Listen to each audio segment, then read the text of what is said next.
Hey there, and welcome back. If you are settling in now, maybe drawing the blanket up under your chin, maybe letting the day finally slide off your shoulders, then good, because tonight asks almost nothing of you. It asks only that you lie still, that the room around you stay dim and untroubled, and that you let your mind drift back across more than 800 years until it comes to rest in one walled city on a hill under a sky full of foreign stars. Tonight, we are going somewhere very few people were ever allowed to go. We are going inside the home of the warrior monks, the Knights of the Temple, in the holy city of Jerusalem, in the days of a young king whose face was already half hidden behind a veil. And before the night is out, you will kneel in straw under the earth to tend a warhorse in the dark. You will sit at a table where no man is permitted to speak, and you will stand at last on a high wall where one brother keeps watch over a sleeping kingdom, while far beyond the river, an old enemy waits, and a fragile peace holds like a breath that no one dares to let go. Before we step inside, I want to say one thing, the way I always do, and then I will not break into the evening again. If you find that these slow nights spent inside other centuries are something you would like to come back to, you are very welcome to subscribe and to stay a while. I find I like knowing who is out there in the dark alongside me. So if the feeling takes you, you might leave a note somewhere below telling me where in the world you are lying tonight, and what hour the clock has reached where you are, because these stories go out to people on every shore and in every time zone, and I love looking through those notes in the morning and learning who has come along for the journey. That is all of it. The lamps of the holy city are already lit. Come with me. Picture this. It is the year 1180, and it is the deep middle of the night. You are lying on a narrow cot of plain wood in a long stone hall, and around you in the blackness lie 100 other men, breathing the slow, even breath of soldiers who have taught themselves to sleep anywhere and to wake at the smallest sound. One oil lamp burns at the far end of the hall and is never permitted to die, so the dark is never quite complete, only thin to a deep amber dusk. The air is dry and cool and carries the smell of stone and tallow and horse, and somewhere below your feet, far under the floor, you can feel rather than hear the shifting weight of vast animals down in the earth. You are wearing your clothes, you sleep in them every night of your life now, your boots set ready beside the cot, because you belong to an order that holds itself always one breath away from rising. And now, out in the dark above the rooftops of the city, a bell begins to ring. It is not a loud bell, but it carries the way a single clear sound carries across a sleeping town. It comes down from the tower and along the stone passages and into the dormitory, and at the first stroke of it, the entire sleeping hall begins to stir. There is no groaning, no muttered complaint, no slow private argument with the hour, because it is not morning, there will be no dawn for hours yet, and there is nothing here to argue with. Those around you rise in the practiced hush of long habit. Bare feet find the cold floor. A hand finds the familiar edge of the wall. You rise with them, because you are one of them now, and you follow the dim shapes out. Down a passage where the lamp throws your joined shadows tall and wavering against the stone, and through a low door into the church. This is the hour the brothers name Matins, the night office. The prayer kept in the smallest and stillest reach of the dark when the rest of the world lies asleep. And it is the first of the 7 times in every day and night that the bell will gather these men out of whatever they are doing, out of sleep itself, and bring them here to stand together in the blackness and pray. The church you enter is unlike any you have ever knelt in. It is vast and pillared and old, far older than the order that keeps it, and the men of the temple did not raise a stone of it.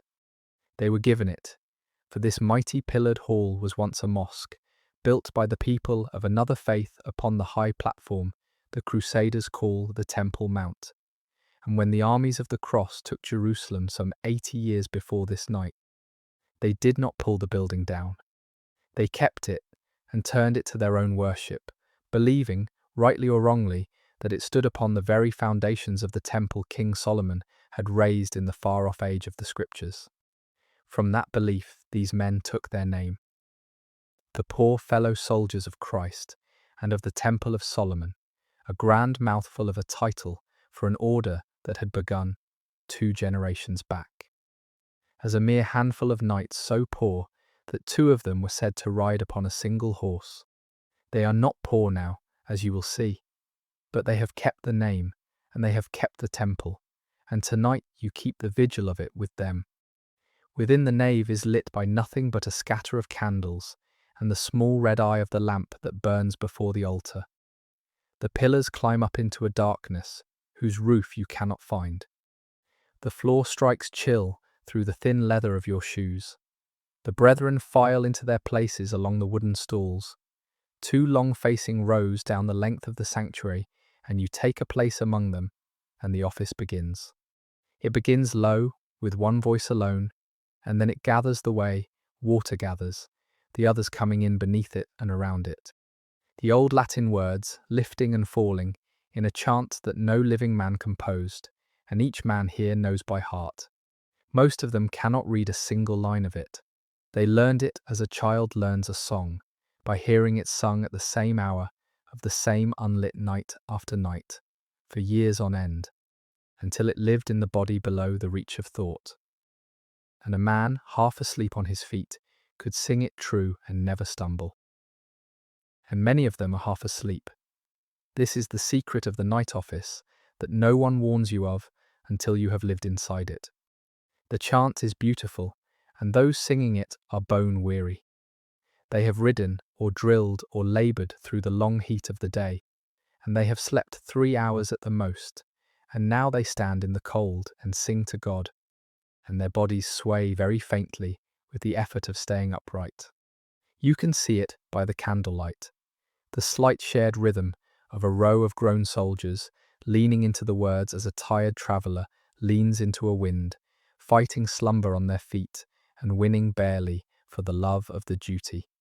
There is something tender in the sight of it that they themselves would never name and would be embarrassed to hear named. They would call it only the office, the thing that is done because it must be done, and they would rise and do it again tomorrow night without once asking whether it was lovely. But you are new and not yet worn so smooth, and you can still see it. A hall full of fighting men, singing in the dark, swaying like a field of grass under a wind you cannot feel. The chant moves on through its psalms, and the body learns the shape of a night office without being taught. The long lines and the short answering responses, the lift at the head of each psalm, and the settling at its close, like a slow sea coming in across flat sand.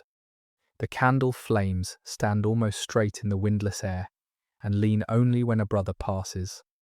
High above the altar, the gloom holds the sound a moment and gives a little of it back, so that they seem to be singing inside some larger voice that contains their own. And out beyond the deep walls, all the holy and blood-stained city lies asleep around this one waking room. The narrow lanes empty, the markets shuttered, the other faiths of Jerusalem keeping their own silence in the dark.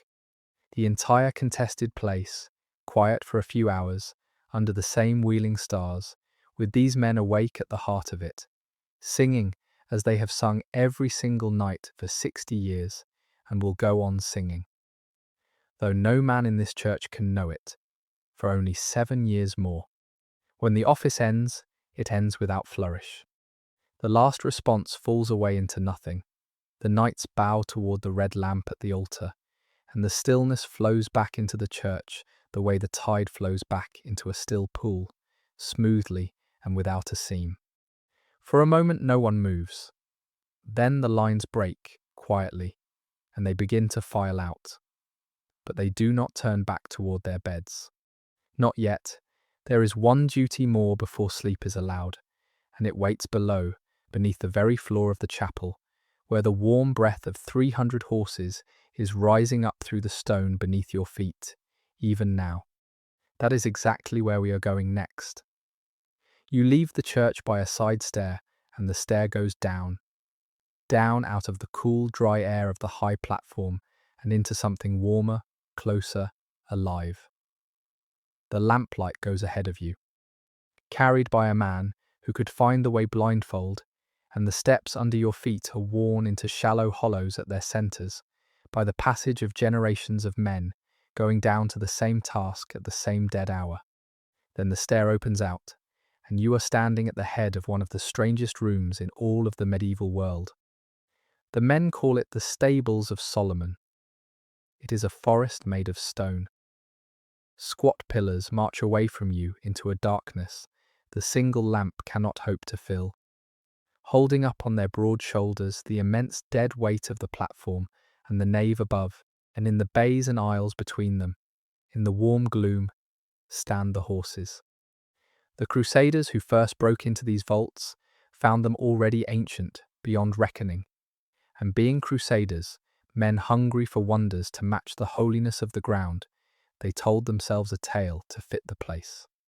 King Solomon in his glory, they said, had cut these undercrofts to stable the cavalry of Israel, and 10,000 horses had stood here in the days of the kings of the Bible.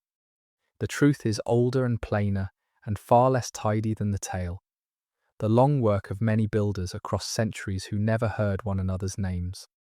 But the story stuck fast, the way a good story always will, and so the brethren lead their war horses down at night into the stables of Solomon, and the legend keeps them company in the dark. The smell of the place reaches you before your eyes have learned to use the lamplight. It is the deep and not unpleasant smell of a stable kept scrupulously clean by men who love what they tend. Sweet hay and crushed grain and worked leather and the strong warm animal note of the horses themselves, and beneath all of it, the cooler mineral breath of old stone and standing water. The lamp finds them in their stalls one by one, the great horses of the temple, their coats gone dark in the shadow, their eyes catching the flame and giving it back as 2 points of wet light. They turn their heads as you pass, one stamps a heavy hoof on the packed floor. Another, somewhere off down the line, lets go the long, fluttering sigh that horses make when they are at their ease. And the sound travels out under the low roof and comes back to you softened and strange. These are not the light hacks a man rides to cross a market town. These are destriers, the heavy war horses bred and broken and schooled for the charge, each one worth more silver than a labourer in the fields below could earn in many years of toil. Each one the single most precious thing most of these brothers will ever be charged to guard. The order knows the worth of each animal down to the coin, and the care of them is written into its rule as carefully as the hours of prayer. A man may not so much as shorten the leathers of his own stirrups without the leave of his commander. So closely is every man's gear and each man's mount accounted for and held in common. And so, in the still hour after the night office, while the city sleeps on around them, the brethren come down into the warm dark and give themselves to the tending of the animals upon which their every hope depends. You watch how it is done, and there is much to learn in the watching. There is no haste in it, and no idleness either. Those being the two faults, the rule despises above the rest. One brother runs a flat hand slowly down a foreleg, feeling for the warmth or the swelling that would tell him a horse had knocked itself in the day's work or was sickening for something worse. Another lifts a vast hoof up into his lap and picks it clean with a hooked iron, turning out the wedged dirt and the sharp small stones of the day. Because a lamed horse is a useless horse, and a useless horse is a dead knight, and each man here knows that chain of consequence in his bones. Water is carried along the lines. Hay is shaken loose into the racks. A strap gone weak is set aside to go up to the saddler at first light, and all the while they murmur to the animals in low private voices. In the one corner of the order's whole day, where a kind of speech is freely allowed that would earn a sharp penance at the supper table. The soft, wordless nonsense. A man murmurs to a nervous horse the world over, and the horses lean their heavy heads into it, and are gentled and are still. It comes to you, standing there in the lamplight, with the smell of hay in your throat. How much of this life is the patient care of bodies that are not your own? The body of the horse. The body of the sick old brother in the infirmary, which we will come to before the night is done. The body of the house itself, fed and watered and kept whole and ready. A man who comes to the temple expecting nothing but the clash and glory of the holy war finds instead that he has joined a vast and solemn household whose very first labour of the day, performed in the dark before a mouthful has been eaten, is to kneel down in the straw and lift the dirty feet of horses.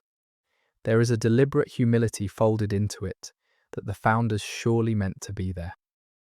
The proudest knight in all Christendom, a man of noble blood who turned his back on a castle and an ancient name to come to this hot far hill, kneels in the muck beneath the earth to clean a hoof, and counts the kneeling part of his service to God. The rule saw to that. It bound the warrior to the stable as tightly as ever it bound him to the altar, and in the binding it made a different kind of man. When the last horse has been seen to, they straighten and press the stiffness from the small of their backs, and gather up the lamp, and turn again for the stair. The animals settle behind them into the gloom. The stamping dies away. The buried hall returns to its older and deeper blackness. The pillars left standing guard over nothing now but the smell of hay and the slow, measured breathing of 300 sleeping horses. You climb back up toward the cooler air of the world above. The church is empty and dark as you pass its open door, and the dormitory, when you reach it at last, is exactly as you left it. The one lamp burning small and steady at the far end, the cots in their patient rows, except that now you understand a little more of the men who lie down in them, and a little more of the strange completeness of the world these soldiers have built for themselves upon this hilltop, where prayer and horseflesh and cool stone are all woven together into the single, unbroken cloth of one day. There are a few hours of darkness left to spend. The brethren spend them in rest. So, now, may you lie down again on the narrow wooden cot. There is one blanket of coarse wool, scratchy and warm, and a bolster of straw for your head, and nothing else at all, and nothing else is wanted. The rule grants each brother this much, and not a thread more. The very same bedding for the highest officer of the precinct as for the newest and lowest sergeant, because the order distrusts soft comfort almost as deeply as it distrusts idle talk. Seeing in it a thing that rots a soldier from the inside and quietly divides a brotherhood into the served and the serving. You will not undress, for you never undress. You keep your shirt and your hose and your belt, and your boots wait obediently by your hand, so that if the alarm were to come in the night, if a horn cried out from the wall, every man in this long hall could be armed and down in the yard before a stranger had finished crossing it. That readiness is not fear. It has long since stopped feeling like anything at all. It is only the shape the body has taken. The others around you are already gone, dropped clean into sleep between one breath and the next, in the way that only the truly tired and the truly disciplined can ever manage. The lamp at the end of the hall casts down its small, unwavering light. By the rule, it must be kept burning until morning, so that the dormitory is never wholly given to the dark, so that one of them who must rise in the night for any need moves through a low amber glow and never through blindness. It is a plain and practical rule, and like a surprising number of the order's plain and practical rules it has become, without anyone ever deciding that it should, a sort of comfort. 100 men asleep beneath one patient watching flame. The light shivers a little when the night air stirs in the high windows, and the shadows of the cots stretch and shrink along the wall, and the breathing of the hall rises and falls in its slow tide. And the night turns over very gradually above the roof, carrying it all on toward the morning. Let it carry you with it. There is more of this world to see than one night could ever hold, and we have only just come in at its door. And the dawn, when it comes, will be the loveliest thing you have seen in a long while. But that can wait. For now, there is only the lamp, and the breathing, and the rough warm blanket, and the long quiet slide back down into sleep, where the chant of the night office still turns faintly at the very bottom of your mind, like a tide heard from far inland. And then, almost before it seems possible, the dark begins to thin. The lamp at the end of the hall pales without dimming, which is always the first sign of it. A grey light is feeling its way in at the high windows, the colourless light that comes before any colour, and riding in upon it, very faint and very far, a sound floats across the rooftops of the city and in through the stone. It is the call to prayer, rising from the Muslim quarters of Jerusalem, the voice of the muezzin carrying clean and high in the still air before sunrise, an old and aching summons to a faith that is not your own, threading out across the waking city. And as it fades, from much nearer at hand, from the tower above your very head, the order's own bell answers it up into the dawn.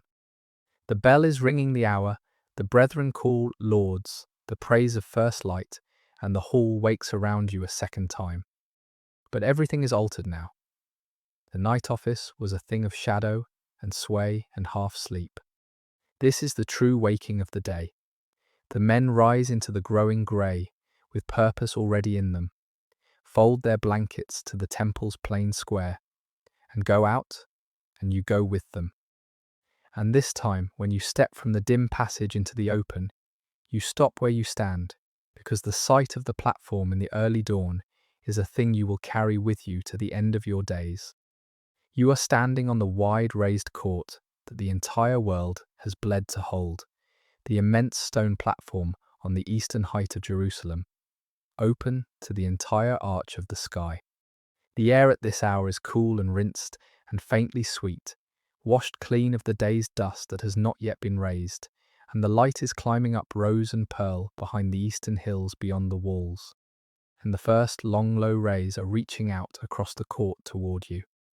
And there, away across the open expanse from the old temple where you sleep, catching that earliest light full upon itself and throwing it back in a blaze of soft fire, stands the most beautiful building in all the kingdom. The knights call it the Lord's Temple. You would know it by another name. It is the huge gold-crowned shrine the Muslims raised upon the bare rock at the heart of this hill, the dome lifted high on its drum of blue patterned tile. And when the men of the cross took the city, they did not throw it down. They set a cross upon its summit and made it a church, and let its beauty go on standing. And so now, at dawn, with the low sun striking its square, it burns above the grey court like a second and smaller sun come down to rest upon the earth. You stand and you look at it, and you cannot help the looking. The brothers around you do not look. They have seen this same dawn 10,000 times, and the heart's quick, involuntary lift at the sight of something beautiful is a thing the order patiently trains out of a man, or tries to, folding it gently back into the love of God, where the order holds that all such longing rightly belongs. But this is your first morning here, and a new brother is allowed his first morning. And so you look your fill. The entire vast court lies washed in that first thin gold. Swallows are already up and cutting the bright air high above the platform. The unlit spear shapes of the cypress trees stand black against the brightening east. Out beyond the parapet, the flat roofs of Jerusalem step away down the slope in 100 shades of pale, worn stone, and thin straight threads of smoke are rising from the morning fires, and all the city is waking below you, Christian and Muslim and the small walled community of Jews, each quarter to its own day and its own God. From up here, in the first light, with the dome aflame and the swallows turning and turning, the contested and much suffering city looks, for one held breath, exactly like the gate of heaven the pilgrims crossed the world to find. Then the bell again, and the held breath lets go, and you turn with the others and go in to sing lauds. The dawn office is sung toward the new light, and where Matins was an act of plain endurance in the dark, this is something far nearer to gladness. The Psalms of the morning, the praise of a God who has carried his servants safe through the night and set them down whole in another day in the holy city. And when it is sung, the brothers scatter to the work of the morning, each to his own station and his own labour, and the precinct that lay so deathly still in the gloom now fills with quiet, purposeful movement. Men crossing the court on errands, the ring and clink of a bucket on stone, a horse led out blinking and tossing into the new light, the endless round of the order's day swinging into its motion. And before you can be set to any task of your own, someone takes you by the sleeve, because there is a matter that must be settled first. You cannot go about the temple dressed as you came up off the road.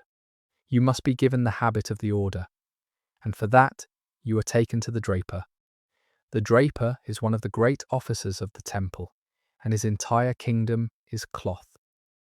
Each garment, each blanket, every strap and stitch of bedding worn or slept beneath by each man in the house passes under his measuring eye, and he holds the authority, set down plainly in the rule, to rebuke and to correct any man whose clothing is wrong, whatever that man's rank may be, however ancient his blood. A knight sprung from the proudest family in France must stand before the draper like a boy before a village tailor, and be told that his mantle hangs too long, or is cut too fine, or carries a stain he had not marked, and must humbly go and mend the fault. There is a deep and deliberate purpose hidden in this small humiliation. The temple learned, from the older houses of monks upon whose ancient rule its own was built, that the little vanities of dress are the very cracks through which pride creeps back into men who believed they had sworn it clean away. And so the little vanities of dress are policed in the temple, without mercy and without one exception made for any man. He looks you over now, the draper, with the flat-weighing gaze of a man who has clothed 1,000 brethren and buried half of them, and he gives you your habit, piece by piece. First, plain things worn next to the skin, the undyed wool and the rough linen, serviceable and coarse, the same that clothes the body of every brother in the house. And then, because you are a knight, a man of knightly blood and entitled to it, he gives into your hands the one thing by which the entire watching world has come to know this order. The white mantle. He lays it across your shoulders himself, and you feel the unexpected weight of it, heavier than the eye would guess. Good wool, woven close and dense against the bitter cold of the desert nights, and the deep chill of the stone church before dawn, and you understand in that moment that it is not a fine garment at all. It is a working cloak, plain, undecorated, forbidden by the rule any trim of fur or edge of silk, because fur and silk are the soft snares of vanity, and the order has cut them away with a clean blade. And upon it, set over the heart, the cross, the red cross of the martyr, red, they are taught, for the blood that a man of the temple must hold himself ready at each hour to pour out. The standing sign that he has given his living body to the holy war and will never again ask for it back again. White, the draper tells you, in the few words he allows himself, for purity and for the clean and unspotted conscience that the knight is bound to keep within him, as the mantle is kept clean without. You take the word in and let it settle. But you notice, as you turn and look out across the busy court in your new mantle, that not every brother is clothed the same. There are men crossing the platform in mantles of brown and of black. They are bearing the very same red cross upon the breast, and these, you learn, are the sergeants. For the temple is built of more than its knights. The knights are the noble heavy cavalry, the men of birth who ride the great horses and form the spearhead of the charge, and they alone are granted the white. But for each knight there ride several sergeants, men of humbler birth who could never have been made knights in the world outside, and cannot be made knights here either, who wear the brown to mark the difference plainly for all to see. And who do the 1,000 other things that an army and a mighty household must have done, fighting as the lighter horse, holding the gates, keeping the trades, patrolling the roads. the brown mantle and the white cross the court side by side. The rule binds them to the one set of hours, the one silence, the one plain bowl of food, and the one hard plank of a bed. But the colour of the cloth never once lets either man forget which of the two he is. And in just this, the order is a faithful and unsparing mirror of the world that bred it. A place in which the accident of birth was a wall that even the fierce love of God could not quite pull down. You draw the white mantle a little closer about you. It is yours now, to keep clean, to keep whole, and forever unmarked. And in a city of dust and horses and ceaseless labour, that small charge alone will be a daily discipline. A quiet, unending war fought with needle and brush against the stain and the fraying thread. There is a third kind of brother in the house, besides the knight in his pale mantle and the sergeant in his brown, and you will not always notice him at first, for he does not ride in the charge and he carries no sword. And yet without him, the spiritual machine of the precinct would seize and stop. He is the chaplain, the priest of the temple, an ordained man who has taken the order's habit and joined his life to the brotherhood, and his charge is the care of souls. For an order whose entire reason is the saving of souls cannot do without priests, men set apart with the power to say the Mass and to forgive sins in God's name, and so the temple keeps its own. A brother who is also a father, who sings the offices you have stood within and above them, says the daily Mass, and who hears, one by one, in the quiet, the confessions of the fighting men around him. It is worth your knowing how the order came to have its own priests at all, for it was nothing to be taken for granted, and the winning of it tells you much about what the temple had become. In the ordinary way of the world, a church and its priests answered to the bishop of the place, and a man confessed to the priest of his parish, and was buried in his churchyard by the bishop's leave. But the temple, with the blessing of the Pope himself, won the right to stand outside all that, to keep its own priests, and build its own chapels, and dig its own burial grounds, answerable to no local bishop, but to the distant Pope alone. It is why the knights have the quiet cemetery you will come to, their own ground, their own dead kept among their own. It is why a man in some far house in the chill of the West could be born to the order, prayed for by the temple, and buried by the order, without ever passing under another churchman's hand. The temple had become, in the eyes of the church, a thing almost entire unto itself, a little kingdom of the spirit, with its own priests and its own altars and its own dead. Set down inside the larger church, but answering over the head of every bishop straight to Rome. There were churchmen who resented it bitterly, and you can hardly blame them. But for the brother, it meant something simple and warm. It meant that the order was, in the fullest sense, his whole world. That it could carry him from the font to the grave and feed his soul each step between. And that he need never look outside the white mantle for the care of the one thing he counted precious. And so the chaplain says the Mass, and the saying of it is the still centre of the order's day, deeper even than the sung hours. For the offices are the praise of God in words, but the Mass is held to be the very thing itself. The sacrifice made present again upon the altar, the bread and the wine become, by the words the priest speaks, the body and the blood of the Lord, the brethren serve. The men come to it from the stable, and the armoury and the wall, rough hands and weathered faces, and they kneel in the dim church before the altar, with its small red lamp, and the chaplain lifts the host in the candlelight. And for a moment, the entire hard double life of them, the prayer and the sword, gathers and stills around that one raised of bread, and the soldier and the monk in each of them kneel together before the same mystery. Whatever else the day holds, the riding and the labour and the watching, it holds this too, this still point, and the man carries the strength of it out with him into the rest. And the chaplain hears their confessions, and that, perhaps, is the gentlest of his offices, and the one the fighting men need most. For these are men who deal in death, or train to, and a soul that carries the weight of blood needs more than most. the regular unburdening that confession gives, the telling out of the fault in the quiet, the word of forgiveness. The slate wiped clean, as it is wiped clean each day at the chapter, but now in the deeper court of the soul. A brother kneels before the priest's brother and tells him the things he can tell no one else, the fear he will not show on the wall, the anger he confessed in the chapter and the darker anger he did not, the memory of some old deed that returns to him in the night, and the chaplain hears it and gives him the penance and speaks over him the words of absolution, and he rises lighter.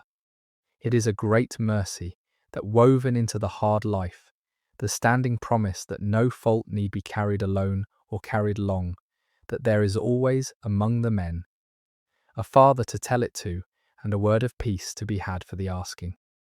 The knight keeps the body of the order sound, and the sergeant keeps its gear and its gates, and the chaplain, quietly in the candlelight and in the whispered confessions, keeps its soul.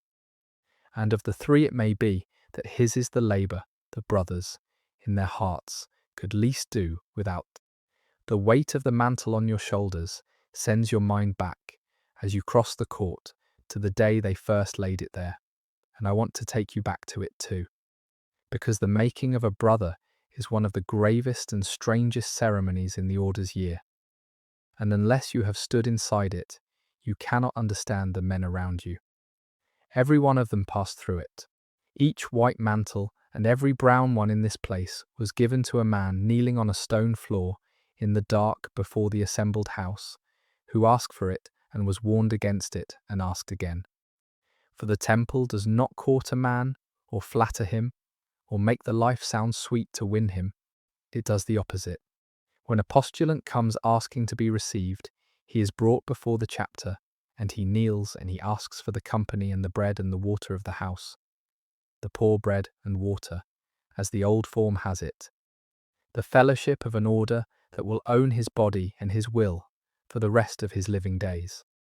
And then, before he is allowed to swear anything, the brethren warn him. They tell him plainly what he thinks he is choosing, and what he is in truth choosing, and the two are not the same thing. You see the order from the outside, they tell him, the fine horses and the white mantle, and the honour of the holy war, and you imagine that this is the life. But it is not the life. When you will want to eat, you will be made to fast. When you will want to sleep, you will be made to keep the watch. When you will want to stay, you will be sent away to some far house across the sea. And when you will long to go, you will be made to stay. You are giving up your own will entirely, every last shred of it, and you will not get it back. Consider, they tell the kneeling man, whether you can bear all this for the sake of God and the saving of your soul. And only when he has heard the worst of it laid bare, and still says yes, do they let him swear. Then come the questions, and they are searching, and they are practical. For the order has learned through hard experience exactly who must be turned away at the door.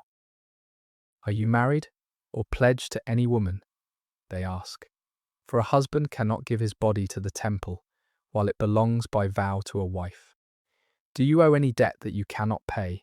For the order will not be made the hiding place of a man fleeing his creditors. Do you belong already to some other order? Are you a priest in secret orders? Are you sound in body and free of any hidden sickness that would make you a burden rather than a sword? Are you a free man, or are you another man's serf or bondsman? For the order will not take what it does not lawfully own. And to each the postulant must answer truly, on his soul, because a lie told at the door, they believe, would poison the entire life that followed it. And when all the questions are answered, and the warnings heard, and the man still kneeling and still willing, he swears the three great vows that bind every monk who ever lived, made fiercer here by the sword that hangs behind them. Poverty, the renouncing of each coin and every possession to his own name, so that from this hour he owns nothing in all the world, not the clothes on his back, not the horse beneath him, not the very bed he sleeps in. All of it, the orders and only lent to his use. Chastity, the renouncing of women and of marriage and of the hope of sons, so that the line of his blood ends in him, and his name will have no heir but the temple. Obedience, the hardest and the deepest of the three, the renouncing of his own will, the promise to go where he is sent and stay where he is set, and do what he is bidden, without delay and without argument, as though the voice of his commander were the voice of God. The mantle is laid upon his shoulders. He is kissed by the brethren as a sign that he is one of them now, taken into the body of the house. And the man who knelt down a knight of the world rises a man of the temple, with nothing of his own left under heaven but his soul, and even that he has wagered on the holy war.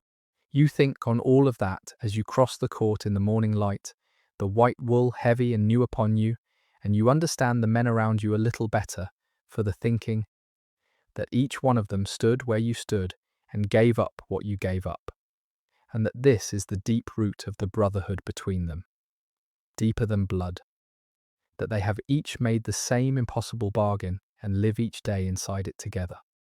And then a bell of a different note begins to call across the platform, lower and graver than the bells that ring the hours, and it is calling the entire house to gather, not to prayer this time, but to the one daily assembly in which the order sits down together to be reminded, in plain words a soldier can follow, of exactly what it is and how it is bound to live. They call it the chapter. And each man of the temple, the highest officer and the newest sergeant alike, is bound under the rule to be there. The chapter is held in a plain vaulted room set apart for it, with stone benches running round the walls and no ornament worth the name. And the knights file in and take their places in silence and sit with their eyes turned down to the floor. This is the daily beating heart of the precinct's governance of itself, the hour in which a scattered, armed, and dangerous brotherhood reminds itself that it is, before it is anything else under God, a community living under a rule. The commander of the order presides from his place, and the first business on every single day is the reading. A portion of the rule is read aloud to the gathered men. They cannot read it for themselves, the most of them, for these are fighting men and not clerks. And few among them ever learned their letters, and almost none can follow the close written Latin in which the holy books and the older rule are set down. So the chaplain reads, or a clerk who has the skill of it, and the others sit and they listen. And in this slow way, the rule is poured into them over and over across the years, until they keep it not upon any page, but in the body, the way they hold the chant of the night office. They hear again how one of them must carry himself, how he must obey his commander as he would obey God himself, without delay and without dispute, going where he is sent and staying where he is set.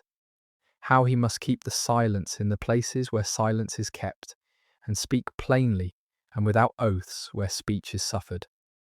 How he must never raise his hand against a fellow brother, never leave the house without leave given, never keep any possession locked away from the eyes of his superiors, never so much as receive a letter from his own mother without it being read over first by the commander of the place.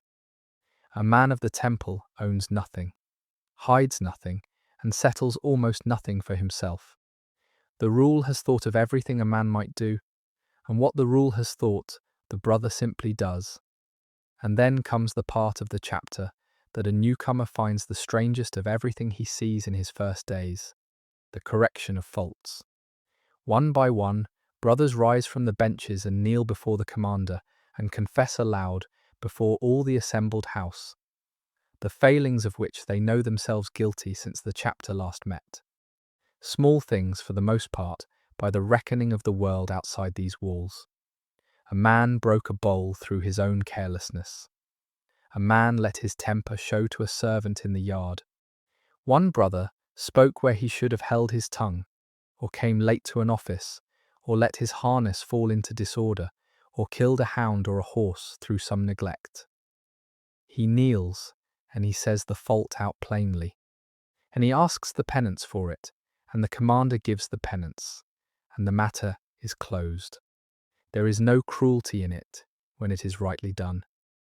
There is something almost the opposite of cruelty, a daily scouring of the house clean, a flat refusal to let small resentments and modest slackenings gather and ferment in the shadowed corners of a man or a community until they turn at last to poison. A brother who has knelt and confessed his flash of anger and done the penance set for it carries that anger no further into the week. The slate of the soul is wiped each day, and a brotherhood of armed men living shoulder to shoulder in a hard foreign land, year upon year, with no wives and no children and no escape from one another's company, needs that daily wiping clean more than most communities of men, for without it, the small frictions of the shared life would in time grind themselves into something with an edge.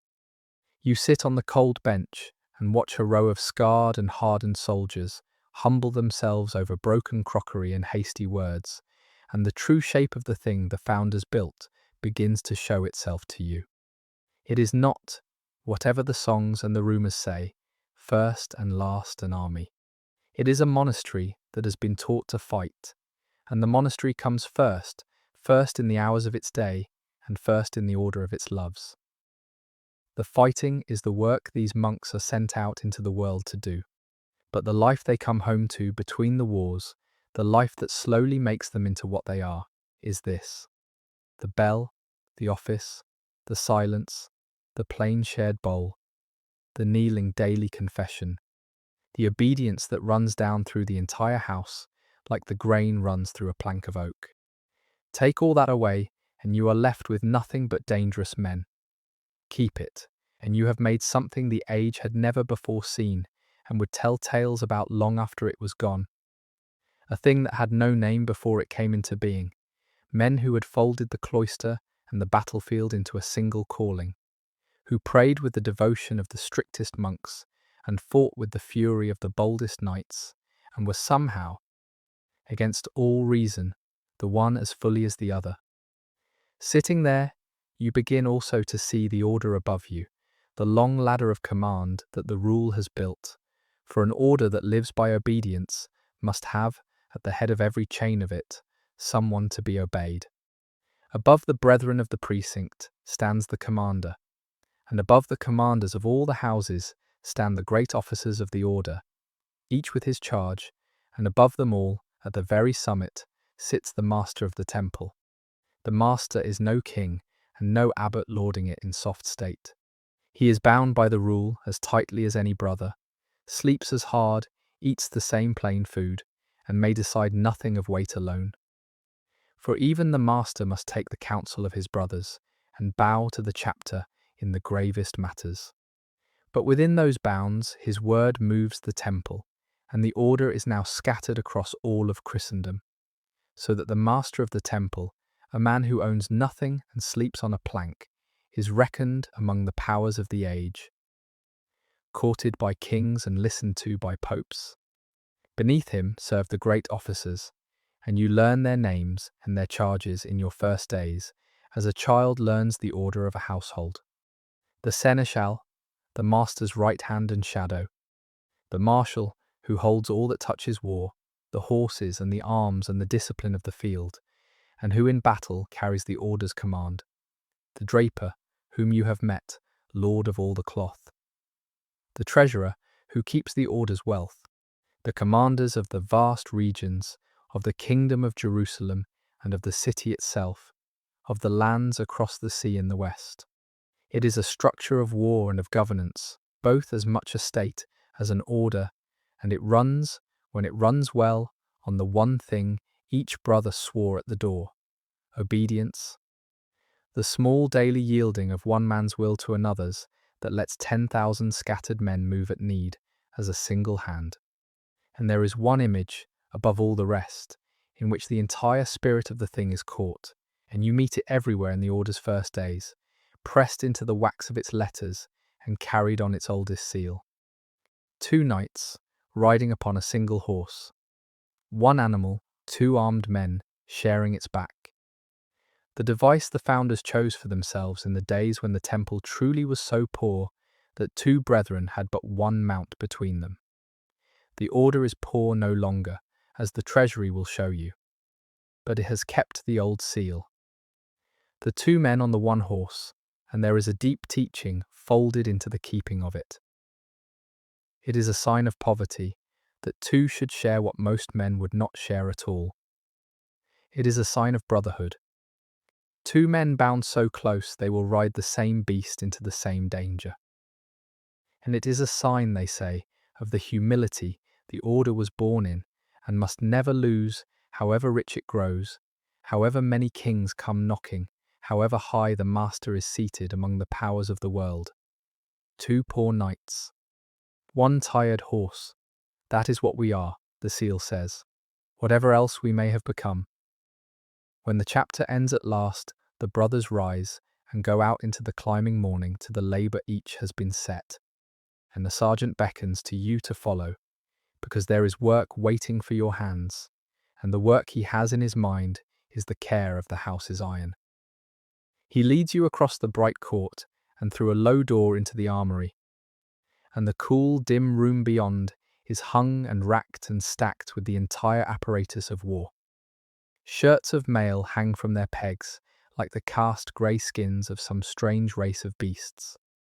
Lances stand in their racks, butt to the floor and point to the roof, a dark, leafless thicket of them. Swords lie in a row along a bench, each in its scabbard. Shields lean against the wall, the long shields shaped like almonds that a horseman carries upon his left arm, some painted plain and some blazoned with the order's device. Helms sit in their ranks, and all the room breathes out a single smell of iron and oil and worked leather, and the faint, clean sourness of the cloth that is rubbed across the metal day upon day.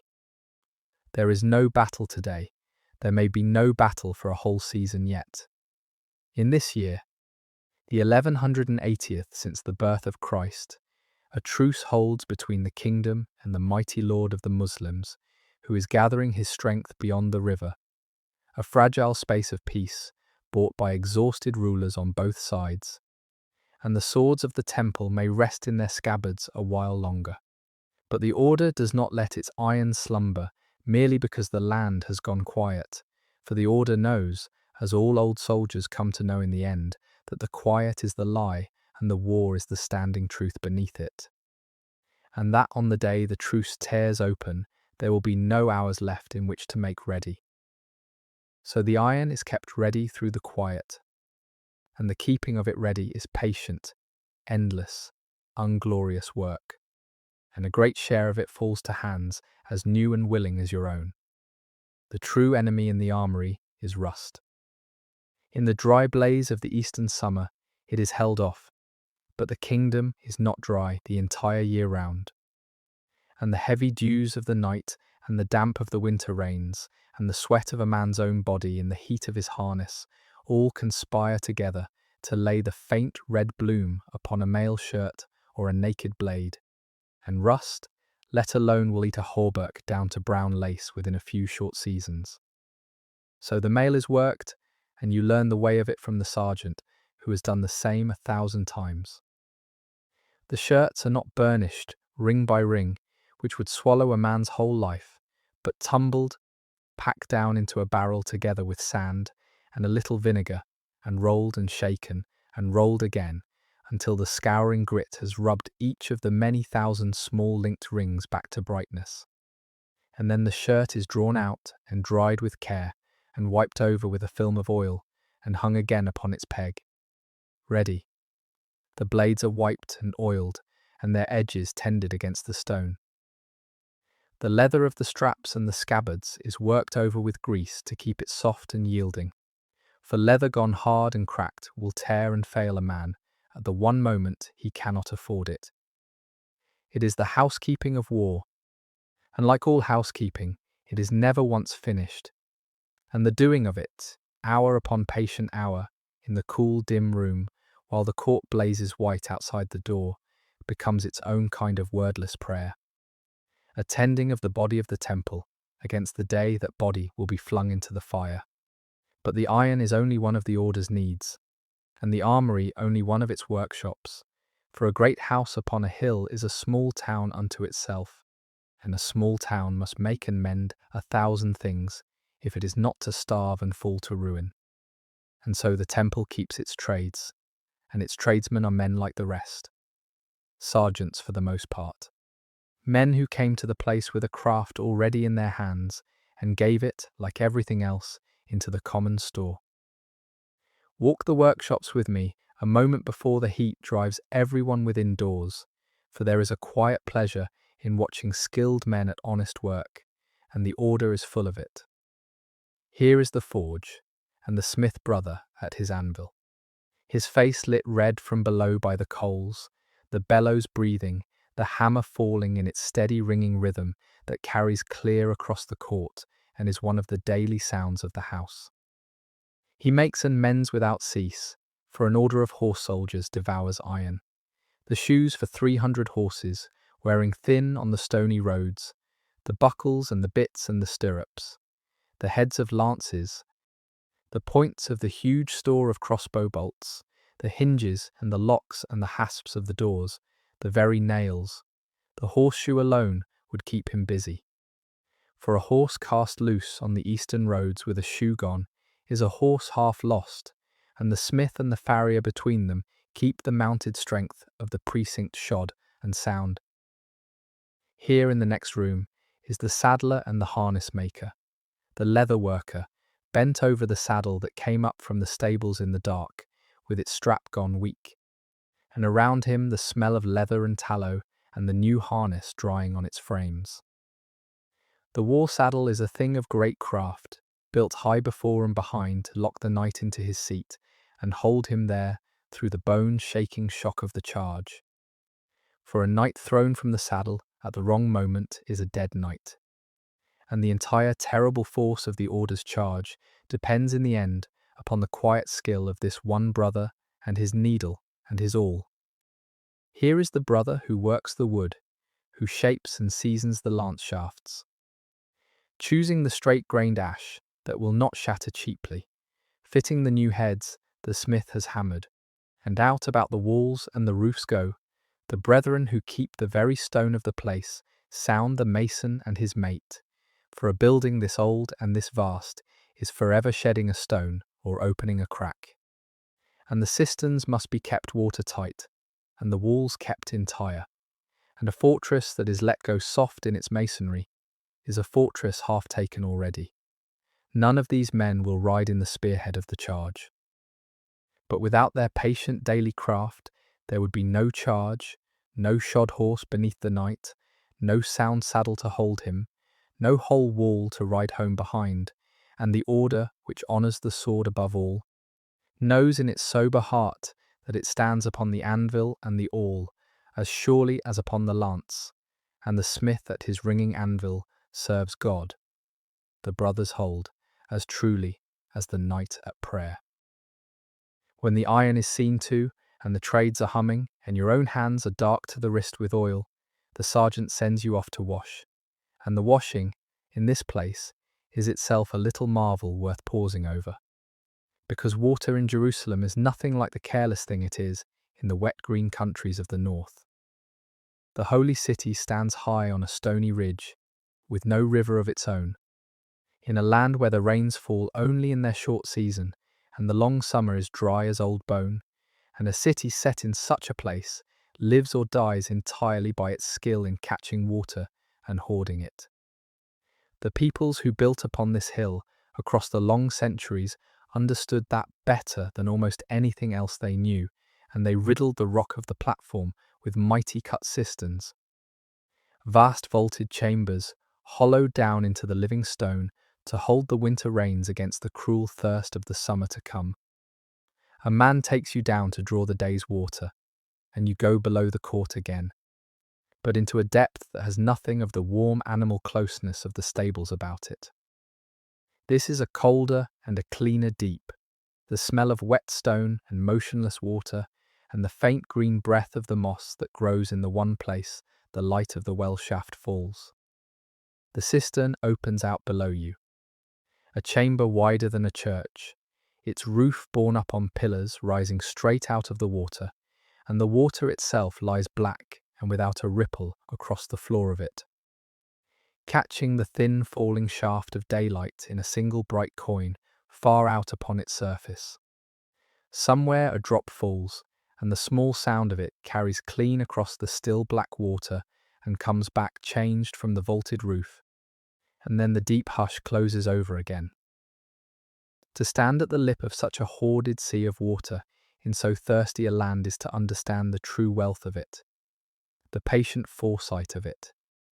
The reason a city could be held upon a dry hilltop through the worst a siege or a summer could send, because men long dead had thought, in some forgotten year of plenty, to cut these cool deep rooms and let the rain fill them.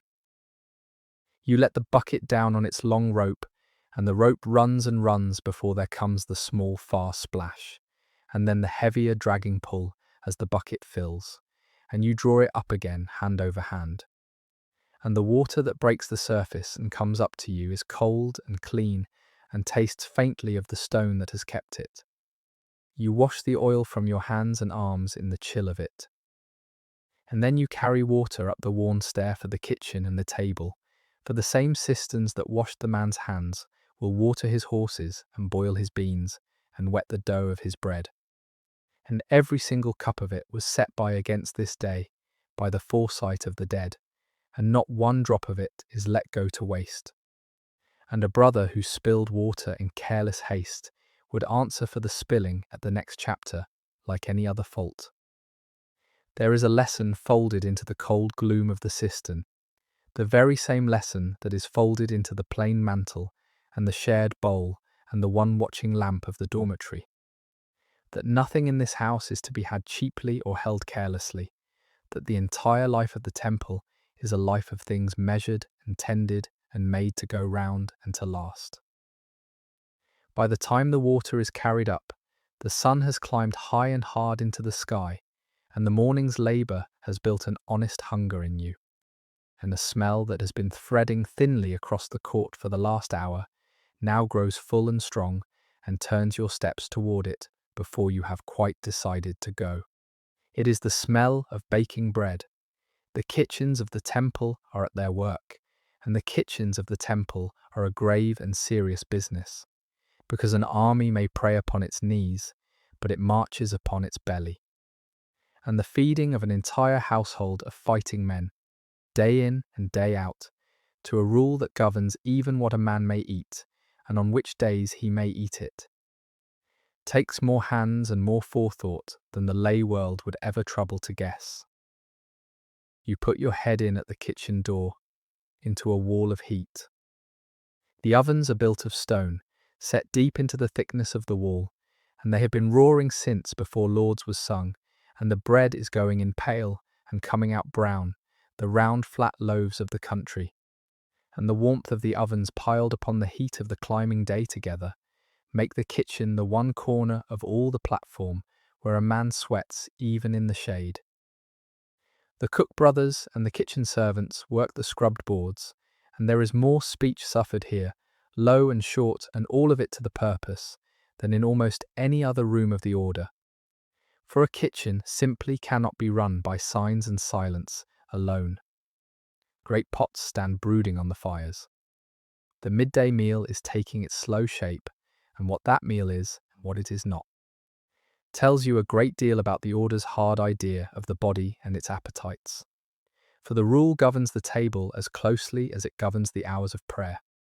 Meat, the strong food, the food of feasts and of full strength, and also, so the monkish mind has always believed, the food that heats the blood and stirs up in a man the very appetites a celibate must spend his life mastering, is allowed at the table only 3 days in the week, and on the 4 other days they eat the plainer fare, the beans and lentils and chickpeas of the country, the firm white cheese, the green oil, the vegetables of the turning season, and always, each day, the bread. And because this is the East, and the kingdom rich in groves and orchards, there are things on the board a brother would never have tasted in the grey north he came from. The soft sweetness of figs and dates, the olives cured in brine, the almonds, the pomegranate, split open to its red seeds, the honey of the hill bees, simple gifts of a warmer land that lend a quiet pleasure to even the plainest meal. Wine they are given, for this is an ancient wine country, and the water alone is not always to be trusted, but it is cut well with water before ever it is poured, so that a brother may warm his blood a little against the chill of the stone, and never once cloud his head. For a drunken monk is a scandal before God, and a drunken soldier is a corpse before his time. Twice in the day the knights eat through the warm half of the year, and but once a day through the fasting months of winter. And what is set before the highest officer of the house is set, without the smallest difference, before the newest and lowest sergeant. The same loaf, the same beans, the same well-watered cup, because the table, like the bed and like the mantle, is one of the places where the order plants its foot and flatly refuses to let a man's rank or his birth buy him so much as one mouthful more than his brother across the board. And you see here too, set down close beside the order's iron discipline, the order's quieter mercy, for the same rule that is so hard upon the strong is studiously gentle with the weak. The brother who is sick, the man grown grey and bent in the long service of the house, the brother worn thin by old wounds or by the eastern fevers, none of these is held to the fasts or to the plain hard fare. They are fed better, given the very meat and the strengthening food that the rule denies the hale and the young, because the whole purpose of the fasting was never cruelty for its own sake, but the mastery of a strong body. And a body that is failing has no strength left in it to master, and needs now only to be kept alive and kept in some comfort toward its end. So even here, even in the careful reckoning of beans and loaves and cups of cut wine, the order shows you again its two faces at once, iron toward the strong, who can bear the weight of it, and tender toward the weak who cannot. And a wise commander knows in his heart exactly where the one face must give way to the other, and a good kitchen, quietly, cooks for both. There is one thing more the kitchen does, before the brethren themselves are fed, and it happens at the gate, and I would not have you miss it. For it is easy to forget, amid the iron and the horses and the talk of war. That charity stands written into the temple's rule, with the same plain ink as obedience. 1/10 part of the bread the kitchen bakes does not go to the men at all. It goes to the poor. Each day a share of every baking is set aside and carried down to the gate and given out to the hungry of the city who gather there for it. And the giving is no afterthought or grudging scrap, but a duty as binding upon the precinct as the night office. Go down and watch it given. They are waiting already in the strip of shade by the gate when the bread comes down, the poor of Jerusalem, and they are a sight to wring the heart, the old and the lame and the blind, the widow with her thin children, the broken pilgrim who spent his last coin to reach the holy places and now has no coin to leave them, the beggar with his sores, the sad freightage of the medieval poor, for whom the great city had little use and less mercy. They come to the temple gate because the temple gives dependably each day without sermon and without prying into how a man came to his need, and a man stands and hands the bread into the reaching hands, loaf after loaf, until the day's 10th is gone. There is no grandeur in it, and the order means there to be none. It is done plainly, the way the brothers do most things, without a word wasted. The bread going from the hand of a man who has sworn away all property into the hand of a man who never had any. But stand and watch it a while, and you will feel the deep rightness of it under the plainness. The way the entire strange contradiction of the order resolves itself for a moment at the gate. Here is a brotherhood of the most expensive soldiers in the world, men who ride horses worth a village, men whose treasury holds the gold of kings, and each day they take 1/10 of their own bread out of their own mouths and put it into the mouths of the poorest wretches in the city and count it not generosity but mere duty, the bare minimum that a follower of a poor and homeless Christ is bound to render. The order was born to guard the poor pilgrim on the road. At the gate, each day, with the bread, it remembers what it was born for.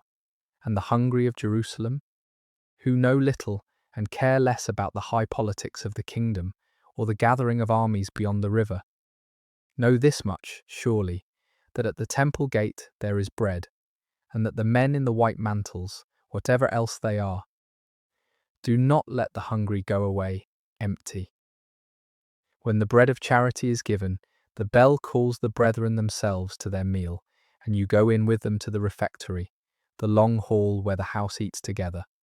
And you learn at once that a meal in the temple is unlike any meal you have ever sat down to in all your life. The brethren come in and stand each at his appointed place along the scrubbed boards, and the chaplain says the blessing over the food, and they sit. And then, silence. Not the loose and shifting half-silence of polite folk who have merely run dry of things to say, but a true and ordered and chosen silence, a discipline as binding as any other in the long day, in which no brother speaks at all from the blessing to the closing grace. And the one voice in the whole crowded hall is the voice of a single man. For while the brothers eat, one of their number reads aloud to them all. He stands at a small lectern raised a little above the level of the boards, and he reads, in a steady carrying voice, pitched to fill the room, from the Holy Scriptures, or from the lives of the saints, or from some passage chosen to nourish the soul at the same hour, the bread nourishes the body.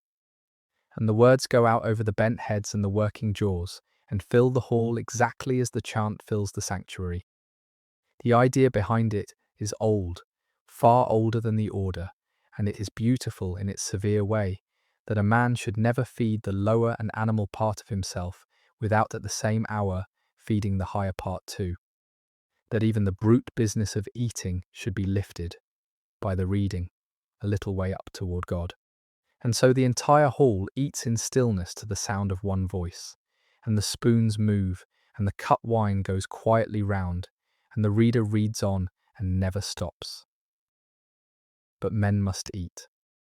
And a man at his meal needs things passed to him along the board, the bread, the salt, the jug of wine. And how is he to ask for any of it if he may not open his mouth to speak? The temple has its answer, and the watching of it is one of the quieter delights of the refectory. The men keep a language of signs, worked out and handed down over the years, an entire small silent tongue spoken with the hands, by which a man may ask for whatever he needs without once breaking the holy silence of the table. A certain quick turn of the fingers means bread. Another sign asks for the wine or the water, or the dish down at the far end of the board. A man who wants the loaf catches his neighbour's eye and makes the sign for it, and the loaf comes down the table from patient hand to patient hand, and not one word is spoken, and the reader at his lectern never so much as pauses. There is something companionable in it. Once a man has caught the trick, a whole meal carried on in a fluent and silent conversation of glances and small turns of the hand. 100 men talking with their fingers, while their mouths are busy and the holy words pour steadily down over all of them. The newcomer who does not yet know the signs may, the rule kindly allows, ask very softly and very humbly for what he lacks. But he learns the signs quickly enough, the newcomer, for no man wishes to be the brother who had to break the silence of all the hall with his clumsy speaking mouth. The food, when at last it reaches you down the board, is plain, and it is good, and it is enough, which is precisely all the order ever promises a man. The bread is still warm from the ovens you watched at their roaring work. The beans are hot and dressed with the green oil of the country. There is the firm, sharp cheese. The wine in your cup is watered as the rule commands and is good even so. For the wine of these old hills was famous long before ever the cross came east. And you eat in your pair, for the men eat 2 men to a portion, sharing a single bowl or mess between them, as both a sign and a daily modest discipline of brotherhood.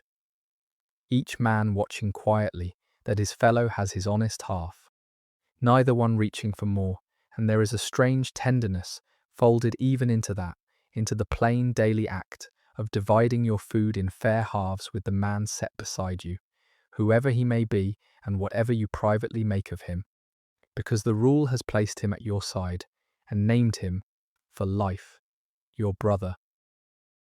And then the reader reaches the close of his chosen passage, and the commander gives the sign, and the meal is ended as it began, with a grace. And the silence that held all through it simply goes on, unbroken, out of the hall and into the heat of the early afternoon, because the silence of the table is only one room in the larger house of silence the order keeps. And the hour now coming on is the most silent of the entire day.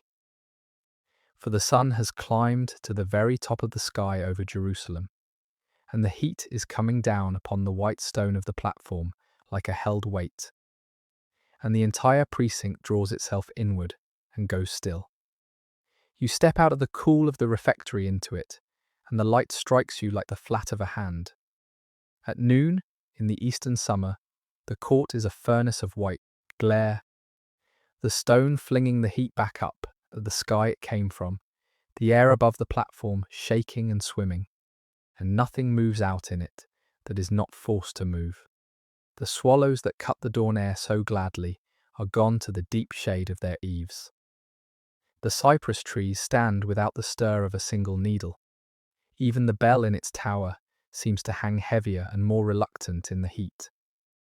This is the hour the knights name sext, the 6th hour, the office of noon. And when it has been sung, the place gives itself over to the deep stillness of the worst of the heat, when labour out in the open would fell a strong man where he stood. And even this iron order bows its head to the climate it has chosen to live within, and goes hushed and within doors until the sun has begun its long slide down the western half of the sky. And here is where the deep old walls of the temple show their true worth, for the building you sleep in was raised by people who knew this heat in their very bones and built knowingly against it. The walls are thick, stone laid massy upon stone to a depth a man's arm could not span, and they hold the cool of the night far into the blazing day, so that to step out of the white furnace of the court into the dim of the church or the long refectory is to step clean into another and gentler season, a held coolness, a shade the patient stone has been keeping in trust for you since, before the dawn, the brethren withdraw into it. Some go to the chapel to pray alone in the cool dark before the altar in the still hour. Some lie down and rest. For the rule is not cruel, and the body that rose in the dead of night to sing Matins is granted its hour of stillness through the worst of the warmth. The whole armed and praying household lies low through the burning middle of the day, the way the lizard lies flattened and still on the hot wall, and the hawk sits without moving in the one patch of shade. And over the platform, and the burning golden dome, and the drowsing city, the sun pours down its blank white fire, and time itself seems to thicken and slow in the heat, and there is nothing left to do but be still, and breathe the cool the old stone holds, and let the mind wander where it will. And in such an hour, with nothing to do and nowhere to be, and the house gone quiet around you, the mind wanders naturally backward to the question every brother comes to in the end, as he lies in the held cool of the great stones. How did all this begin? Who were the first of them? The men who dreamed this strange thing into being, the soldier monks, the armed hermits. For the temple feels, to a man lying in its midst, as old and as fixed as the hill it stands upon, and yet it is not old at all. There are men still living, the white in their beards, who knew men who knew the founders. It began all of it, the treasury and the white mantle and the charging squadrons and the bread at the gate, with a mere handful of knights, and within the memory of a grandfather. Let me tell you, in the still heat, the way an old brother might tell a new one. Some 60 years before this drowsing afternoon, in the early raw days of the kingdom, when the cross was new in the east and the roads ran red with the blood of murdered pilgrims, a knight of France named Hugh, of the town of Pains, came to the King of Jerusalem with a strange and humble proposal. He and a few companions, he said, no more than a handful of them, would bind themselves by the vows of monks, poverty and chastity and obedience, and would give their lives not to a cloister but to the open road, to the guarding of the poor pilgrims who were being cut down in the passes as they came up unarmed and trusting toward the holy places. Monks who would carry swords, soldiers who would live like monks. It had never been done. The king gave them his blessing and a corner of his palace to lodge in, that same old mosque upon the Temple Mount where you now keep the watch, and from it they took the name they carry still. And they were so poor in those first years that the order's own oldest seal remembers it. 2 knights upon the single horse they could afford between them. They might have come to nothing, those first poor knights, a brave small oddity, soon forgotten. But for one man who took up their cause in the West, the greatest churchman of that entire age, a monk named Bernard of the Abbey of Clairvaux, whose word could move kings and unmake popes. Bernard saw in these armed hermits something the age had been waiting for without knowing it, a way for the fighting man, whose whole trade was sin, to turn the very sin of his sword into the service of God. And he wrote in praise of them, this new knighthood, as he called it, and he helped to draw up the rule that would govern them. The rule you heard read aloud this morning at the chapter. It was at an immense gathering of churchmen in the West, in a town of France, that the thing was made solid and lasting. For there, the order was given its rule in proper form. Its hours and its fasts and its silences all set down, its plain habit blessed, and the open approval of the church laid upon it like a hand. So that what had been a brave and doubtful experiment by a handful of knights became, in a single stroke, a recognized order of the church, with rules a man could live by and a blessing he could trust. Hugh of Pains himself travelled the West after that, from court to court and country to country, telling of the work in the East and gathering men and gifts. And everywhere he went, the doors opened to him. And under that blessing, the thing caught like fire in dry grass. Gifts poured in from each corner of Christendom, land and gold and men, as lords who could not themselves go east, gave to the order that would fight there in their stead. The handful of poor knights became a huge order, and the great order became, in time, the richest and most feared brotherhood in Christendom. And yet lying here in the cool of the very stones the first 9 were given, you feel how near it all still is, how thin the years are, how the entire vast tree of the order, spread now across all of the West, grew in living memory from that one strange humble seed. A few men who thought that the pilgrim on the lonely road deserved a guardian, and made themselves that guardian, and so made everything else that followed. In the stillest reach of that long afternoon, while the heat still holds the court empty and the order drowses behind its thick walls, I want to take you to a room that most brothers never enter and no pilgrim ever sees, and yet a room upon which a surprising share of the order's power quietly turns. It is the treasury. Behind a stout, iron-studded door, guarded and double-locked in the coolest and best defended heart of the building, where the walls are thickest of all, the temple keeps not only its own wealth, but the wealth of half the great men of the West, and in the patient keeping of it, the poor knights who once shared a single horse have become, almost without ever meaning to, the most trusted bankers in the entirety of Christendom. It came about, as the largest things so often do, almost by accident, growing up out of the plainest problem every pilgrim faced. A man who set out from France or England or the German lands to pray at the holy places had to carry, across thousands of miles of robber-haunted road and pirate-haunted sea. All of the money he would need to live and travel for a year or more away from home. And the roads were thick with thieves, and the seas thick with worse. And a pilgrim with a fat purse of gold sewn into his cloak was a lamb walking among wolves the entire long way. But the temple had houses strung all along that road, in Paris and in the ports of the south of France, and across the sea in the cities of the east. Houses full of armed and honest brothers who could neither be bribed nor robbed. And so a thing of great cleverness grew up.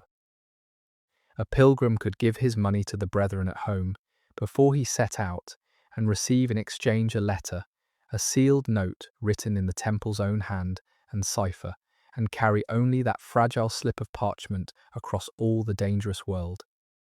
A thing worth nothing at all to a thief who could not read it and could never forge the seal and present it at last at the temple in Jerusalem, and there draw out his money again at the far end of his journey. Less only a little charge taken for the keeping and the trouble. The gold itself never made the perilous journey. Only the promise of it travelled, written and sealed, and the promise was as good as the order's word, and the order's word, in a faithless and dangerous age, was very good indeed.